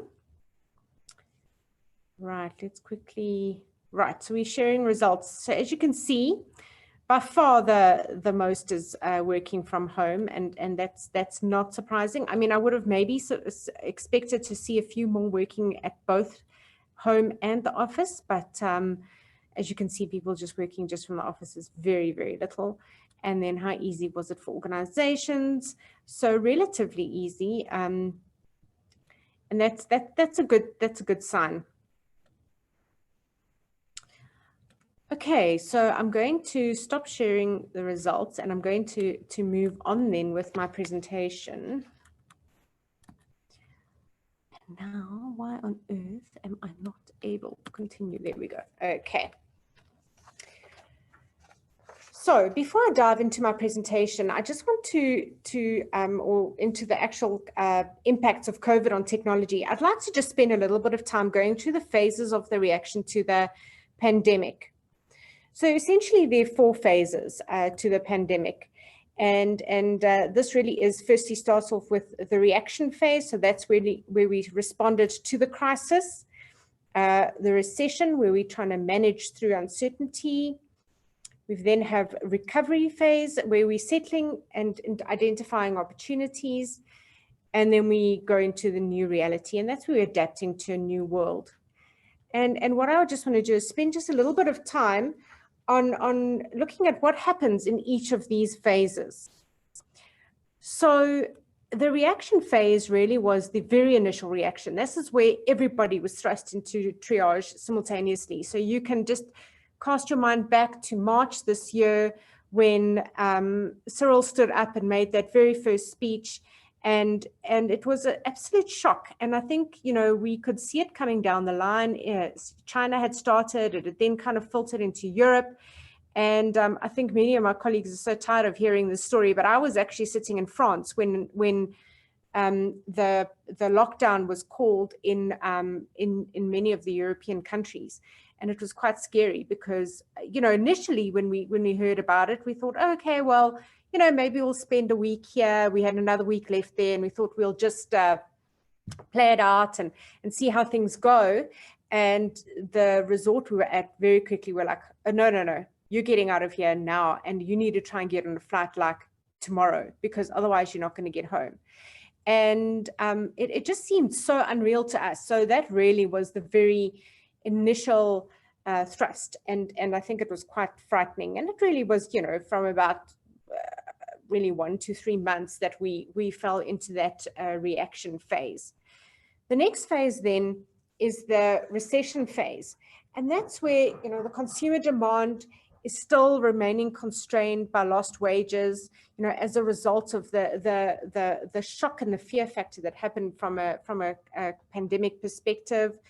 I mean, we've got investment losses, recessionary fears, global supply chains are slow, and really, I mean, you know, we just, and the capital, you know, and we've got low interest rates or interest free in some countries, where we're struggling to find early takers, and momentum is building very slowly. So my sense is this is still where South Africa is finding itself to a degree, and we are starting to move now into the recovery phase. So, but it really has been quite a long lingering phase, and many of us thought that we would have been out of this, we would have returned to what people are terming the new normal by now. But I really think that this is really where we are still finding ourselves. It was interesting because I was watching the First Rand Group financial results presentation recently, and it was actually the CEO that was saying that this has been the biggest GDP contraction that South Africa has seen since World War II. And that is pretty frightening if you think about the financial crashes that have happened and some of the recessions that we have seen. So that just gives you a sense of the impact of this. The next phase then that we move to is the recovery phase. And this is really where our capital projects begin to scale, and it hires, it starts fueling hiring and jobs being seen to be created again.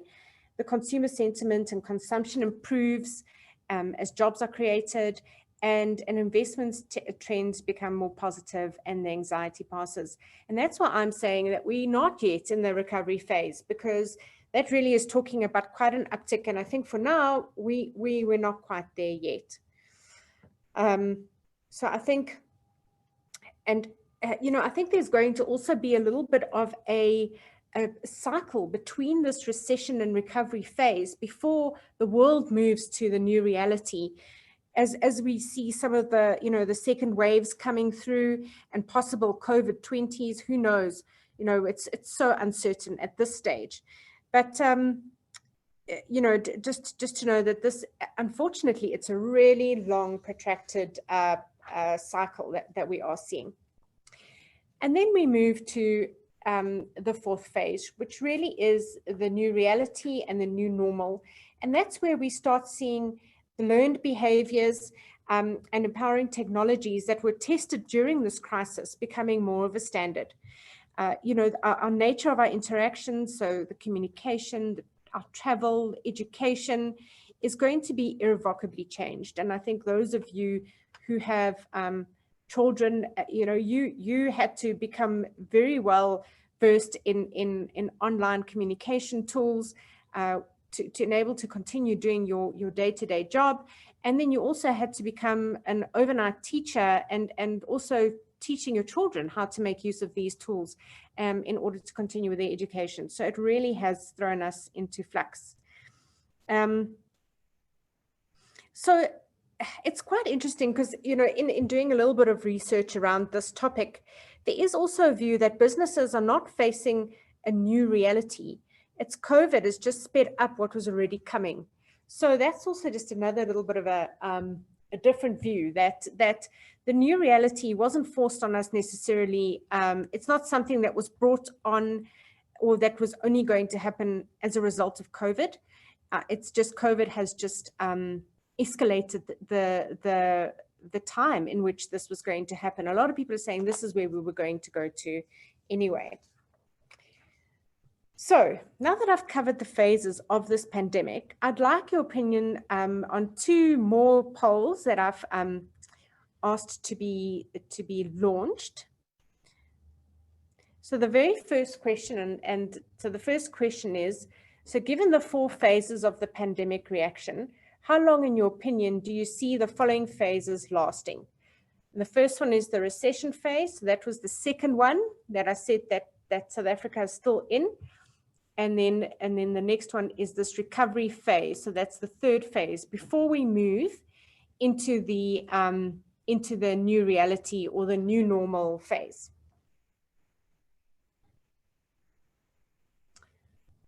Sure. Interesting results coming through. It's quite a mixed bag, and I'll obviously share it with you once we've ended the polling.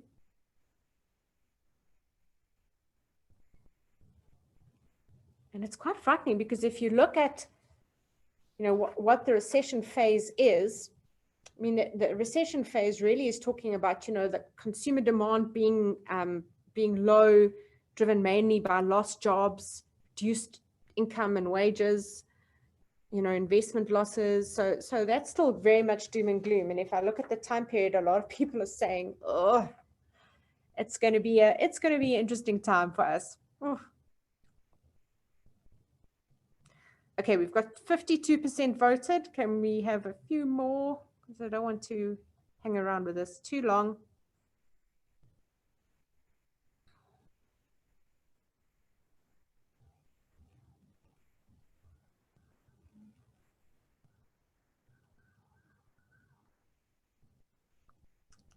Okay, I'm going to end the poll in about another 5 seconds or so. Right, so let's share the results. So very interesting. It's quite fairly spread, I would say, on these two.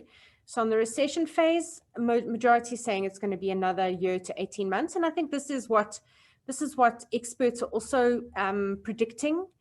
Oh, I cannot imagine another year of this doom and gloom, but be it as it may. And then the next question is the one where we start seeing a bit of growth, jobs coming back, etc. And how long will that phase take? Majority said 24 months or more, and I think I tend to agree with that.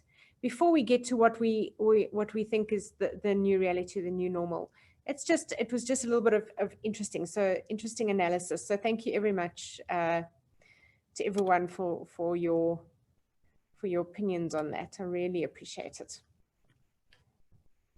Right, so while we just wait so that it seems to be a slight lag. Okay. So now I just want to explore the immediate impacts of COVID-19 on technology. And really, I mean, like I said before, the COVID-19 pandemic created a burning platform to accelerate digital transformation. I mean, with all companies needing to enable staff to work remotely, well, definitely the non-essential services ones, and even some essential services had to turn to remote working. So some companies had to resort to tactical and what I would say is probably less than optimal solutions just to be able to get by and continue operating. So KPMG has been monitoring the developments as a result of the COVID pandemic to understand how companies are faring with the transition. And tonight I just wanted to share a little bit insight with you as to how South African companies are faring with the changes brought on by COVID-19 from a technology perspective. So the first one that we see is the crisis is driving innovation and change. And as I mentioned a little bit earlier, there's a view that this was going to happen anyway, and that COVID just accelerated it. But there definitely has been a major change in terms of adopting innovation and change in companies. So there's a unique opportunity now for companies to rethink and innovate as they adjust and respond to this. Many corporates were actively innovating and adapting and adopting some emerging technologies pre-COVID. But it's thrust innovation to the forefront as companies are looking to cut costs and take advantage of innovative solutions through digital transformation, the cloud adoption, and tech disruptors like fintechs, insurtechs, etc., as well as some other emerging technologies. And these we'll explore in a little bit more detail now. So let's start then with digital transformation. And pre-COVID, I mean, many industries knew they had to digitize or die. Creating a customer-centric model has really been at the forefront of a lot of industries. And in the introduction, Nolan mentioned that my focus is financial services. And I know that this has really been a big thrust of the financial services. But for many industries, it's customer centricity has really been a focus. And I mean, the point is really to make it enjoyable for customers to do business with you. And that really does require placing the customer at the center of the process design at all times. So certainly companies with more advanced digital service offerings were in a much stronger position than those who did not have these capabilities or who were relying on more cruder technology workflows. And so as we continue, through these phases of COVID, there's a risk of losing customers to more digitally enabled competitors as we move forward, particularly since many customers' expectations of digitization is higher and their patience with non-digitized processes is low. So I think for those companies who were a little bit slower to digital transformation are going to start feeling the impacts because as customers, if you think about it, we were forced to adopt digital in a very quick manner. And so we've become a lot more digital and tech savvy and dependent, I would say, as a result of the pandemic. The next one I'd like to just have a look at then is cloud adoption. And cloud implementations obviously are also expected to increase. To date, the adoption of cloud has been a bit of a mixed bag. Some industries like banks have embraced cloud and others like insurance companies were only really dabbling with cloud services. And while other companies and industries stayed clear away just because of skepticism, perhaps being deterred from the large-scale adoption by the uncertainty of variable consumption costs compared to fixed costs of running on-premise service, and then the security of the data being stored on the cloud. And obviously, Lusha's presentation earlier really alluded to some of these security factors. But now the necessity of enabling fast and responsive access from anywhere will likely win out over those concerns, even if some companies are likely to opt for hybrid models. So cloud adoption definitely one of the immediate impacts that we think is going to happen. The next one then is looking at emerging technologies and what role are emerging technologies playing? So emerging technologies have really become a key part of the discussion around modern digital organizations. So across the high-tech industry, the term emerging technology has become a catch-all descriptor for futuristic advances that will drive the next wave of innovation. But these generally include things like robotics or RPA, as we spoke about a bit earlier, artificial intelligence or AI, Internet of Things, and that's the IoT, blockchain, 3D printing, drones, augmented reality, and virtual reality, so AR and VR. And there's a wealth of resources available for understanding the individual trends that fall under the broad umbrella of emerging technologies. But COVID certainly has brought forward considerations for some practical use cases for the emerging technologies, some of which I want to chat a little bit about. So it was only just a few months ago that healthcare organizations were focused on implementing emerging technologies and advancing advanced analytics to achieve a competitive advantage and improve patient experience. But today, their mandate is vastly different. I mean, driving innovation to change COVID-19 is arguably now a matter of life and death. Thankfully, telehealth is able to keep uninfected patients separate from those who are critically ill, and remote monitoring is helping to facilitate the recovery for those convalescing at home. Predictive analytics is also being used to direct resources and supplies to areas overwhelmed by patient volumes, and advanced analytics are also helping to predict and track the virus. And I was quite pleasantly surprised when I unfortunately had to pay a visit to a doctor's office this week that they are offering telehealth, so telehealth consulting. So it just shows. I think honestly, if in February I had mentioned it to them and said, well, why don't you do it? They would have looked at me with blank faces.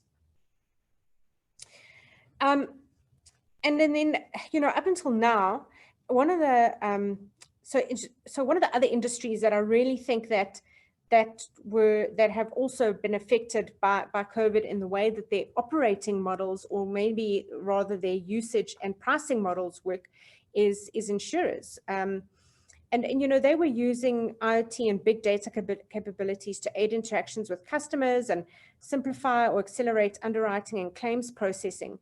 But they're now starting to make use of IoT to adjust their pricing models. So, for example, a lot of auto insurers have historically relied on indirect indicators such as age, address, and creditworthiness of a driver when they were setting their premiums. And now they're getting data on driver behavior, use of vehicle, so how fast is the vehicle being driven, how often is it being driven, etc. And that's now resulting in insurers being able to adjust premiums based on behavior and based on usage. And I think a lot of you would have seen those usage-based insurance model, that a pricing model that's now coming out. And then there's also some insurers, and some of you may actually be insured through them, who are using fees from wearable devices to encourage improved wellness behavior. And I think one of the insurers in South Africa, being Discovery, was really one of the pioneers in this space globally. So that's just some examples of emerging technologies that are coming through as a result of the COVID pandemic. The next one then that we look to is blockchain. And you know, it has become something of a buzzword, but blockchain isn't just a future innovation that we're all just waiting to see what's happening. It's already been deployed in many industries. So with the help of blockchain, large amounts of record-keeping transactions and operations can be recorded that prevent frauds, which I'm sure Candice will be very excited about, and are unalterable. So the decentralized nature of transactions also reassures the banks of better security over records. With its security, transparency, trust, privacy, high performance, and scalability, various use cases of blockchain in the finance domain include capital markets, investments, management, payments, and remittances, banking and lending, trade finance, and insurance. So besides the widely known blockchain uses of crypto and Bitcoin, which is, I think, the most common that people are aware of, there's some major trading companies around the world that are recognizing the transformative impact of blockchain in their operating global supply chains. So by enhancing the efficiency and transparency of the supply chain, and it also positively impacts everything from warehouse through to delivery, and then obviously managing the whole trade finance around that. Insurers are also using smart contracts, which is a form of a blockchain, or it relies on the blockchain technology in some flight delay and lost baggage claim systems. Well, I suppose, you know, before the pandemic, this definitely was the case, and hopefully we will be able to travel again soon.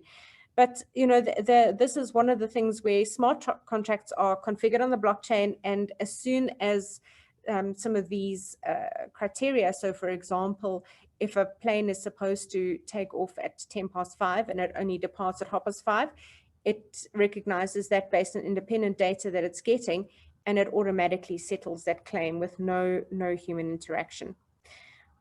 Insurers have also been party to a blockchain arrangement in China and Hong Kong, through which medical information is being shared between health providers and insurers.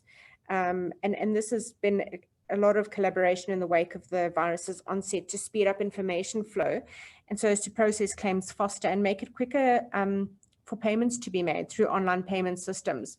So blockchain, although a lot of people think is still far in the future, it's actually happening at the moment, and for a lot of a benefit.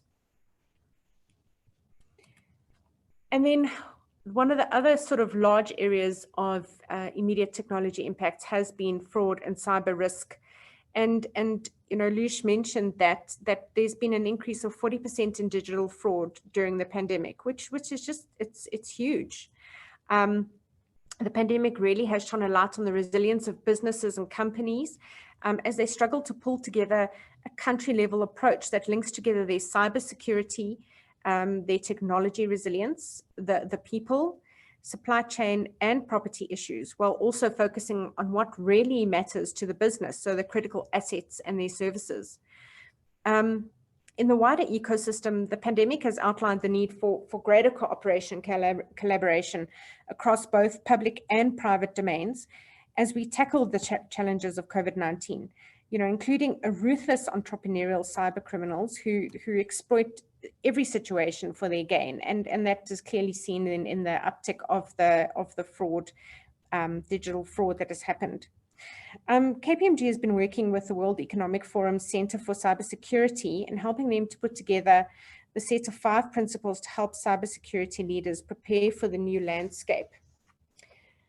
And those sort of 5 set of criteria, I just want to run through them very high level, and we can maybe just share a bit more if there's time a little bit later. I am aware of the time constraint here, but firstly is just to foster a culture of cyber resilience.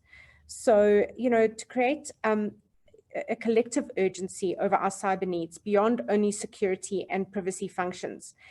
Breaking down barriers between departments, unifying the resilience culture across IT, the operational technology and business-facing functions, and the board it's as well, to make sure that everyone is accountable and ensuring that the risks are understood, plans are designed, and coordination is effective.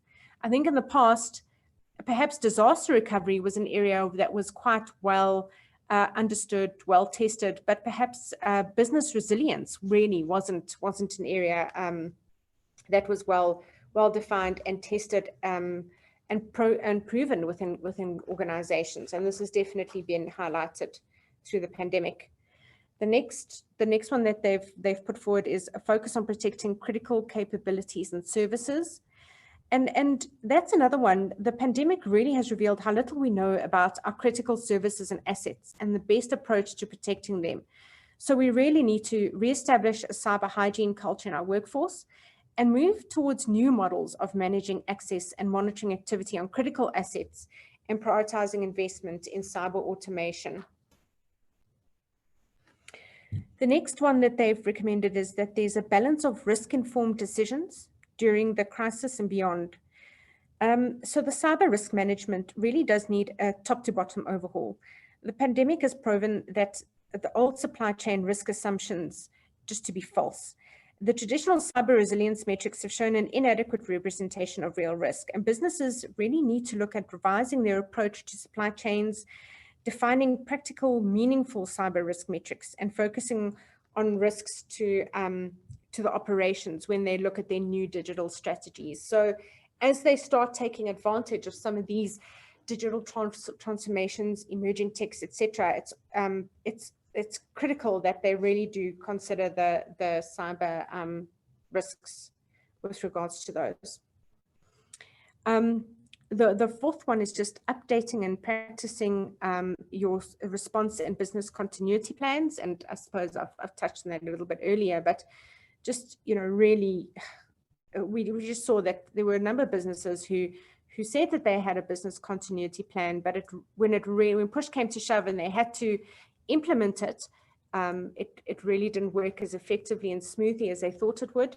And ultimately, I think through this pandemic, there were so many organizations and services that were curtailed. And then we only realized often when we design a business continuity plan, it's only with the view of you know, us being disrupted as a business. But what happens if you're being disrupted as a business, as well as many of your suppliers, as well as many of your clients and customers? What then? How do you react in that situation? And then the fifth and last one that has then been designed or mentioned is strengthening the ecosystem-wide collaboration.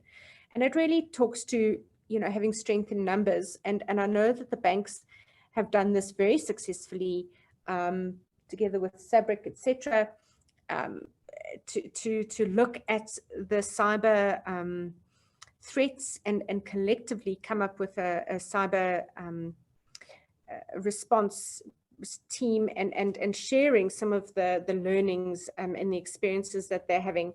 But we're saying that this needs to be done a little bit further. So governments collaborating to address international cyber threats, for example, where and also where major enterprises are then pooling their threat intelligence, similar to what our banks have been doing. So just really working together to disrupt criminal activity and take a systematic approach to risk management as part of the broader community. Sure. So lots and lots of immediate technology impacts, and obviously those continue to play a large role. Next, as I mentioned, you know, KPMG has really been monitoring some of the technology impacts and changes, and I want to talk a little bit now of what we're predicting to be some permanent changes from a technology perspective as we move to that new reality phase of this pandemic. At some point, you know, COVID-19 will no longer pose a threat to us, either because we've developed a vaccine or we've learned to live alongside the virus. However, when we get to that point, we can be sure that the economy and the society that we live in will be very different from what we see today. So, firstly, ways of work. And I think the first poll that we did really did point out that this remote working it's pervasive. Majority of us are still doing it. And it's really, it's a trend that I think is going to become a permanent feature. Now, I'm definitely, and I know my colleagues and definitely I know that Cam, the head of my division, is sitting there saying, no, he doesn't want that, because I think we're all so sick and tired of sitting at home in our little makeshift home offices. But really, I think it's going to become a 3-2 sort of scenario where people are going to be working from home 2 to 3 days a week and moving into formal office spaces only to conduct critical meetings, etc., have a bit of that personal contact, and then returning to work from anywhere. And really, I mean, you'll see that it's starting to drive people being able to move to other locations, or almost resulting in a de-urbanization, because it's allowing them to work from remote locations. So that's really one of the key trends that we see that's going to be around.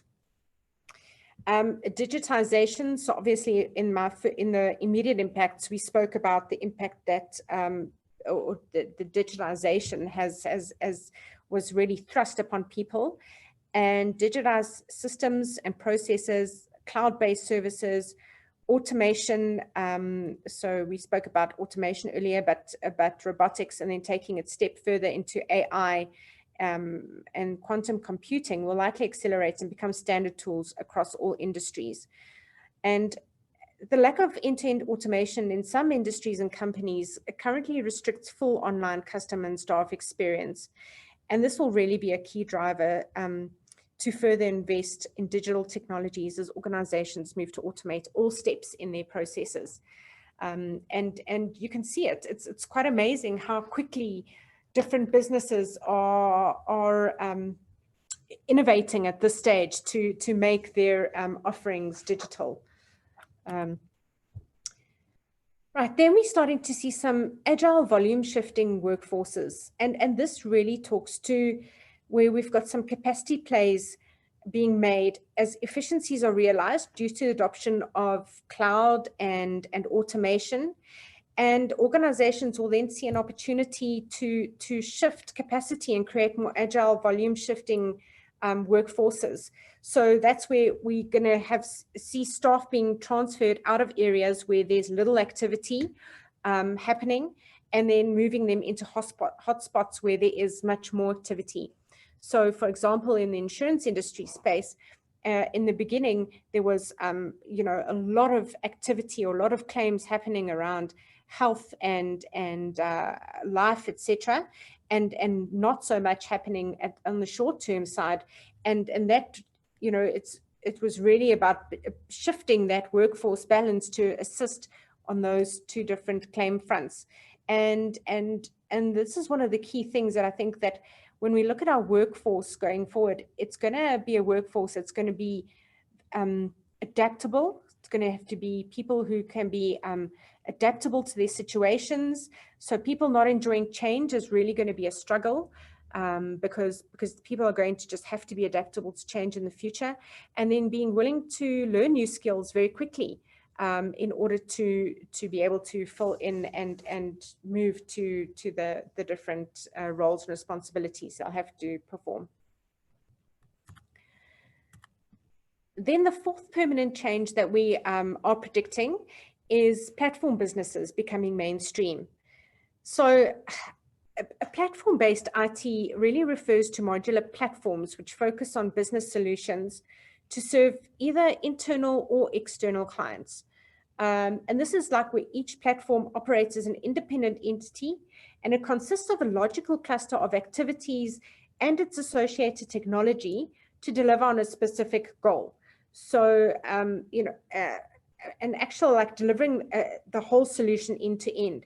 So, for example, if you take it in the bank space, looking at something like payments, where payments now becomes a platform, and it's no longer distributed across lots of different divisions, etc. It's now being consolidated into a service, and that team who runs that, or it's really the platform owner who takes end-to-end responsibility for providing the solution and operating it like a service, and then other areas of the bank then tap into that service.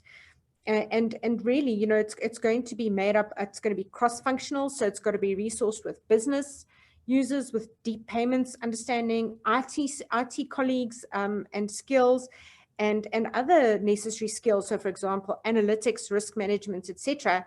And then these platform teams form in order to deliver this skill or this service. And those teams are also referred to as tribes.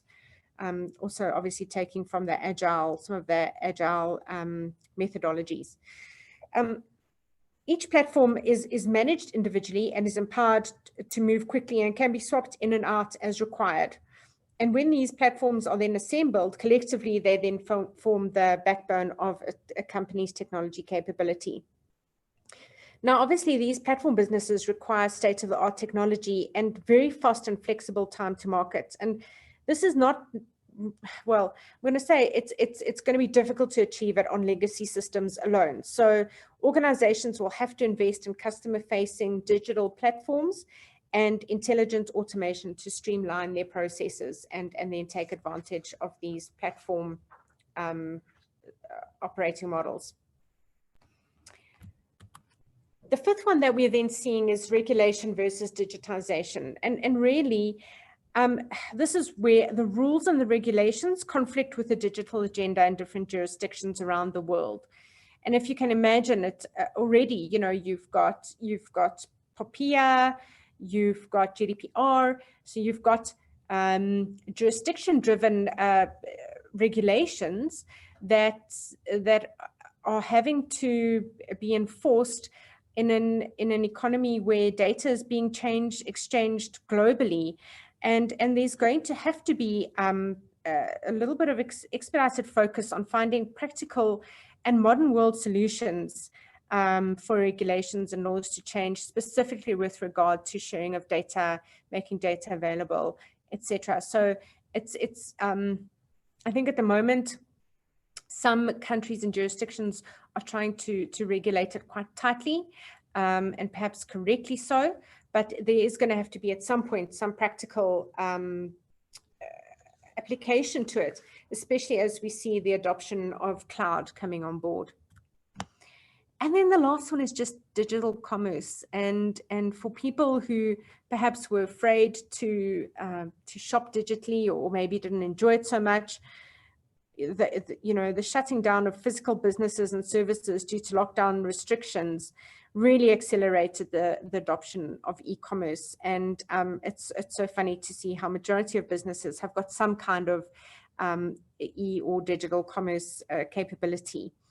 I mean, my husband is in the retail industry, and they've seen 5 years worth of e-commerce growth in a matter of months. And it just, it really has proven that digital commerce is a new reality, and it can actually be done. So there's going to have to be significant investments in logistics infrastructure to support delivery. And that in itself will also foster some innovation in delivery methods. I was watching a webcast today on Amazon and their quite advanced pilot now, where they're making use of drones to deliver packages and parcels across the US.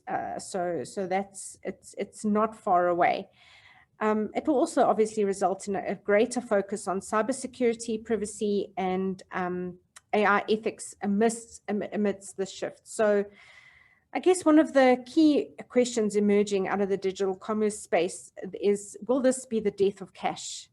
And I guess that's also quite a contentious question, but it certainly is reducing the need for cash. I must say in the sort of 6 months of lockdown, I think I drew cash once and during that entire period.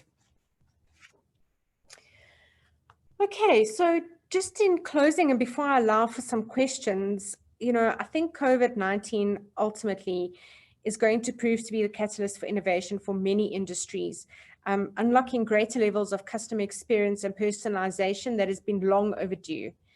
In the future, looking back, it will perhaps seem remarkable how COVID-19 changed so much that seemed so deep-seated with a speed that no one could have ever imagined. So with that, I'm going to ask if there are any questions, and I am still sharing my screen, so I can't see the chat. So if there are questions on the chat, Nolan, if you can maybe just let me know. And otherwise, I invite everyone to come. Well, not everyone, but if you want to ask a question, come off mute and let's chat.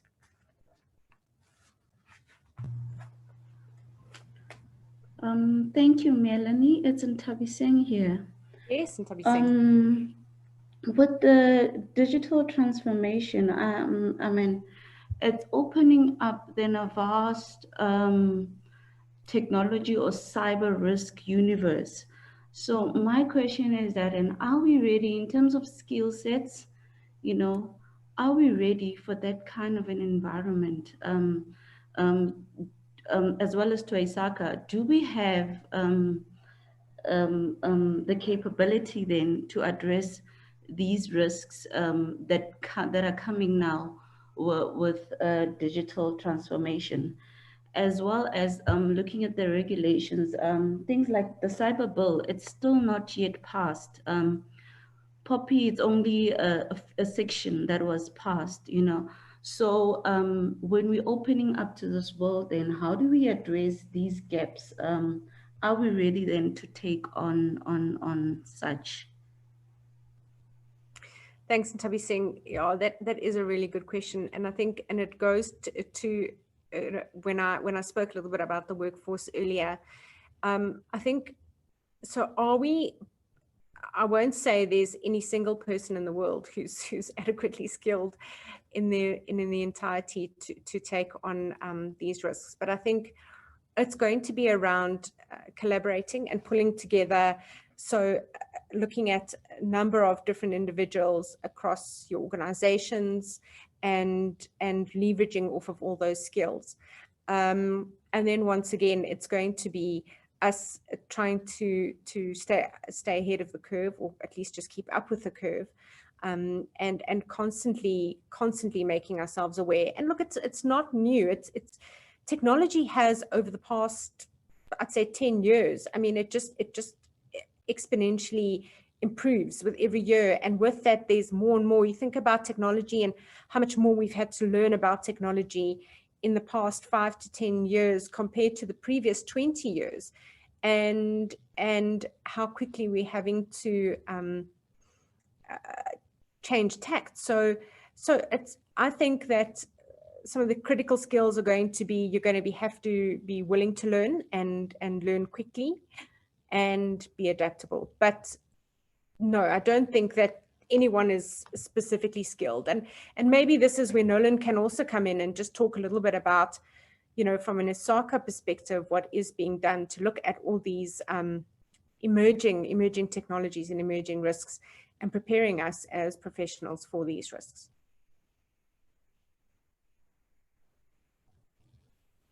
Nolan, are you still with us? Yeah, I'm here.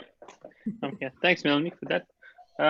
Actually glad you brought that up. So I guess we can skip ahead, leave this out on the slide that Andre's going to put up for me.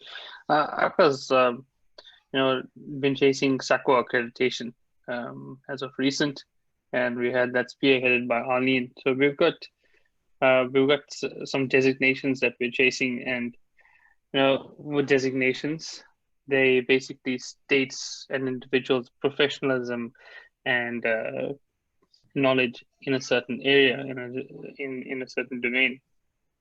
So you could apply for that.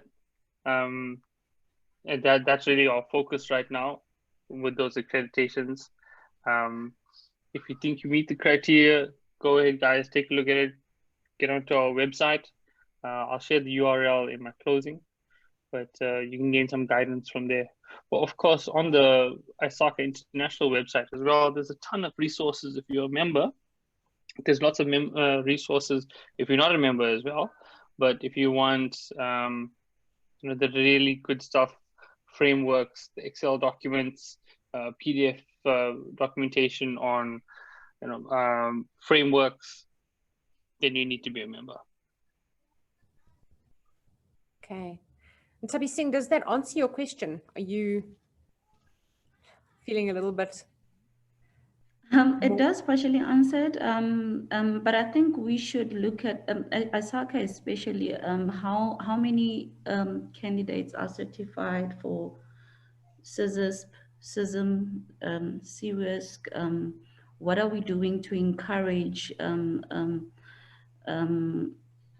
members to certify for those specific accreditations, as I have mentioned, because it's very critical. I mean, in our profession, you have to look at a firewall and check if the controls are in place and all those things, and the technical skills are very rare. So what are we doing as an organization to push us, to encourage us to obtain these skills, because we really needed them in the direction that we are going. I mean, digital transformation, it requires those skills. We cannot run away from them. The days of ticking and bashing are going away. Mm-hmm. Absolutely, absolutely. Any other questions? I'm just trying to see if I've... Yes, Nolan? So I was just curious, in terms of saying, or which area of work are you from? Are you an IT auditor from the audit space, or like engineering, networks? I just moved from an audit space to security, risk, and compliance. Okay. In order to obtain those technical skills, because yeah. So why I asked that is I found your question to be quite interesting, and Melanie, sorry, I'm not trying to steal any of your Q&A time. No, absolutely. Is because even with our board of directors, it's quite a a popular question we ask. How do we get people, not just from the IT audit fraternity, but just professionals in general, to chase after and adopt these certifications? So if I use myself as an example, I was an IT auditor. Prior to that, I was a software developer, and now I'm a project manager. I've been to a couple of other roles. But the point is, having CISA and CISM, those are certifications that I've used in my career throughout various roles. And I think not enough people understand the value that you get out of it. So as ISACA and ISACA South Africa, we're doing our best to try and create awareness. And that's why, with this community, with this audience, we've got a really great number, 114, and went up to about 130.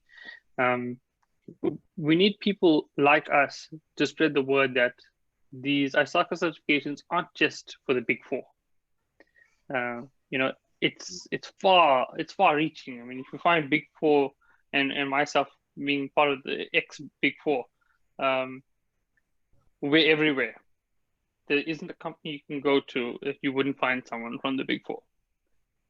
And that's why it's so necessary to have these skills, because when you leave and you move into these other companies, the likelihood is you move into a different role.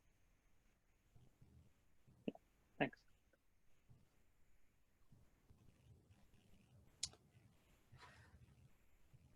And I know we're very close or almost on our time here. Is there anyone else who had any questions?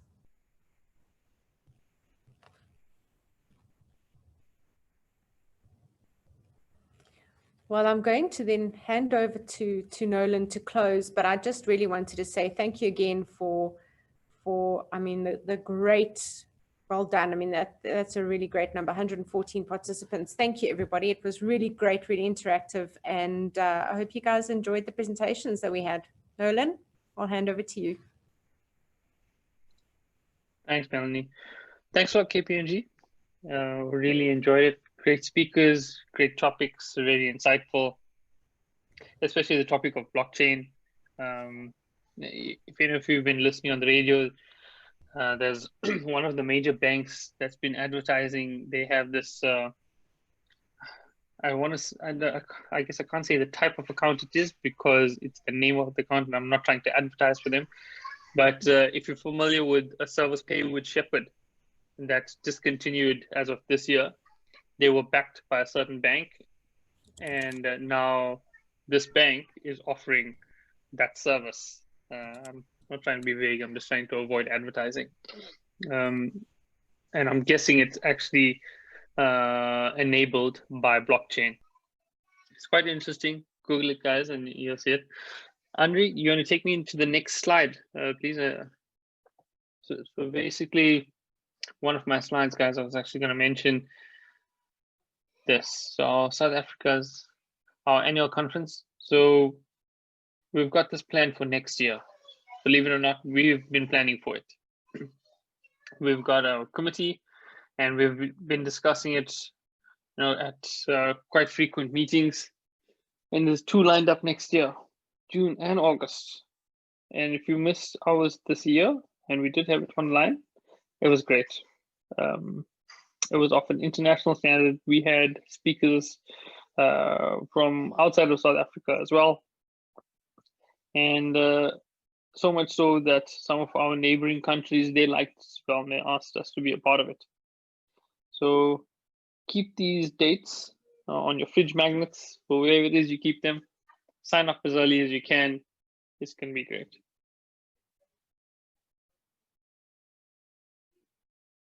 CISA exam review workshop. Now, many of you know, if any of you have done CISA a while back, we looked for these, right? And we could never find an exam workshop in Durban, Cape Town, Joburg, anywhere in South Africa, except probably online by some EU-based trainer or American-based trainer.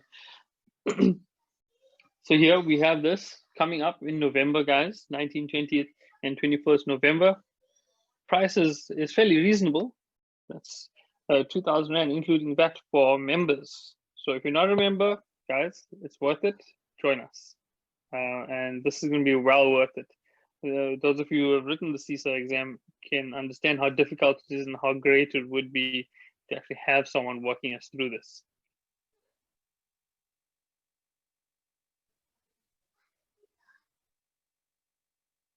So here, 30th of October, that's coming up soon. If any of you have not seen that,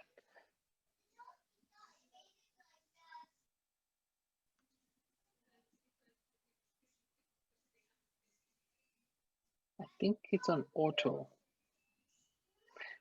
But as I mentioned earlier, ISACA has been in discussions with SACWA.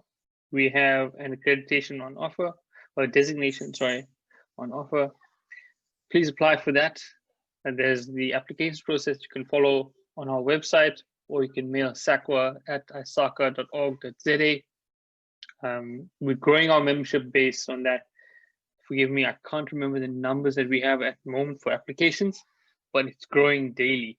So please be sure, guys, join this. It's going to be worth it. You'll see it coming. And there's lots of our other affiliations in South Africa who have started to learn about this as well. Thanks, guys. It's been a great evening. Hope everyone enjoyed this. Before you go,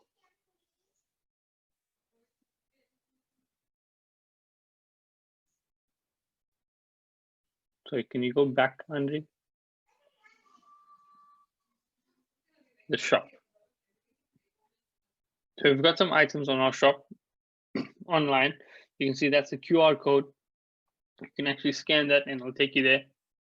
So we've got some great gear online, and I've got some of them. The quality is really good. It's worth it, guys. Take a look at it. You'll enjoy it. Start showing it off.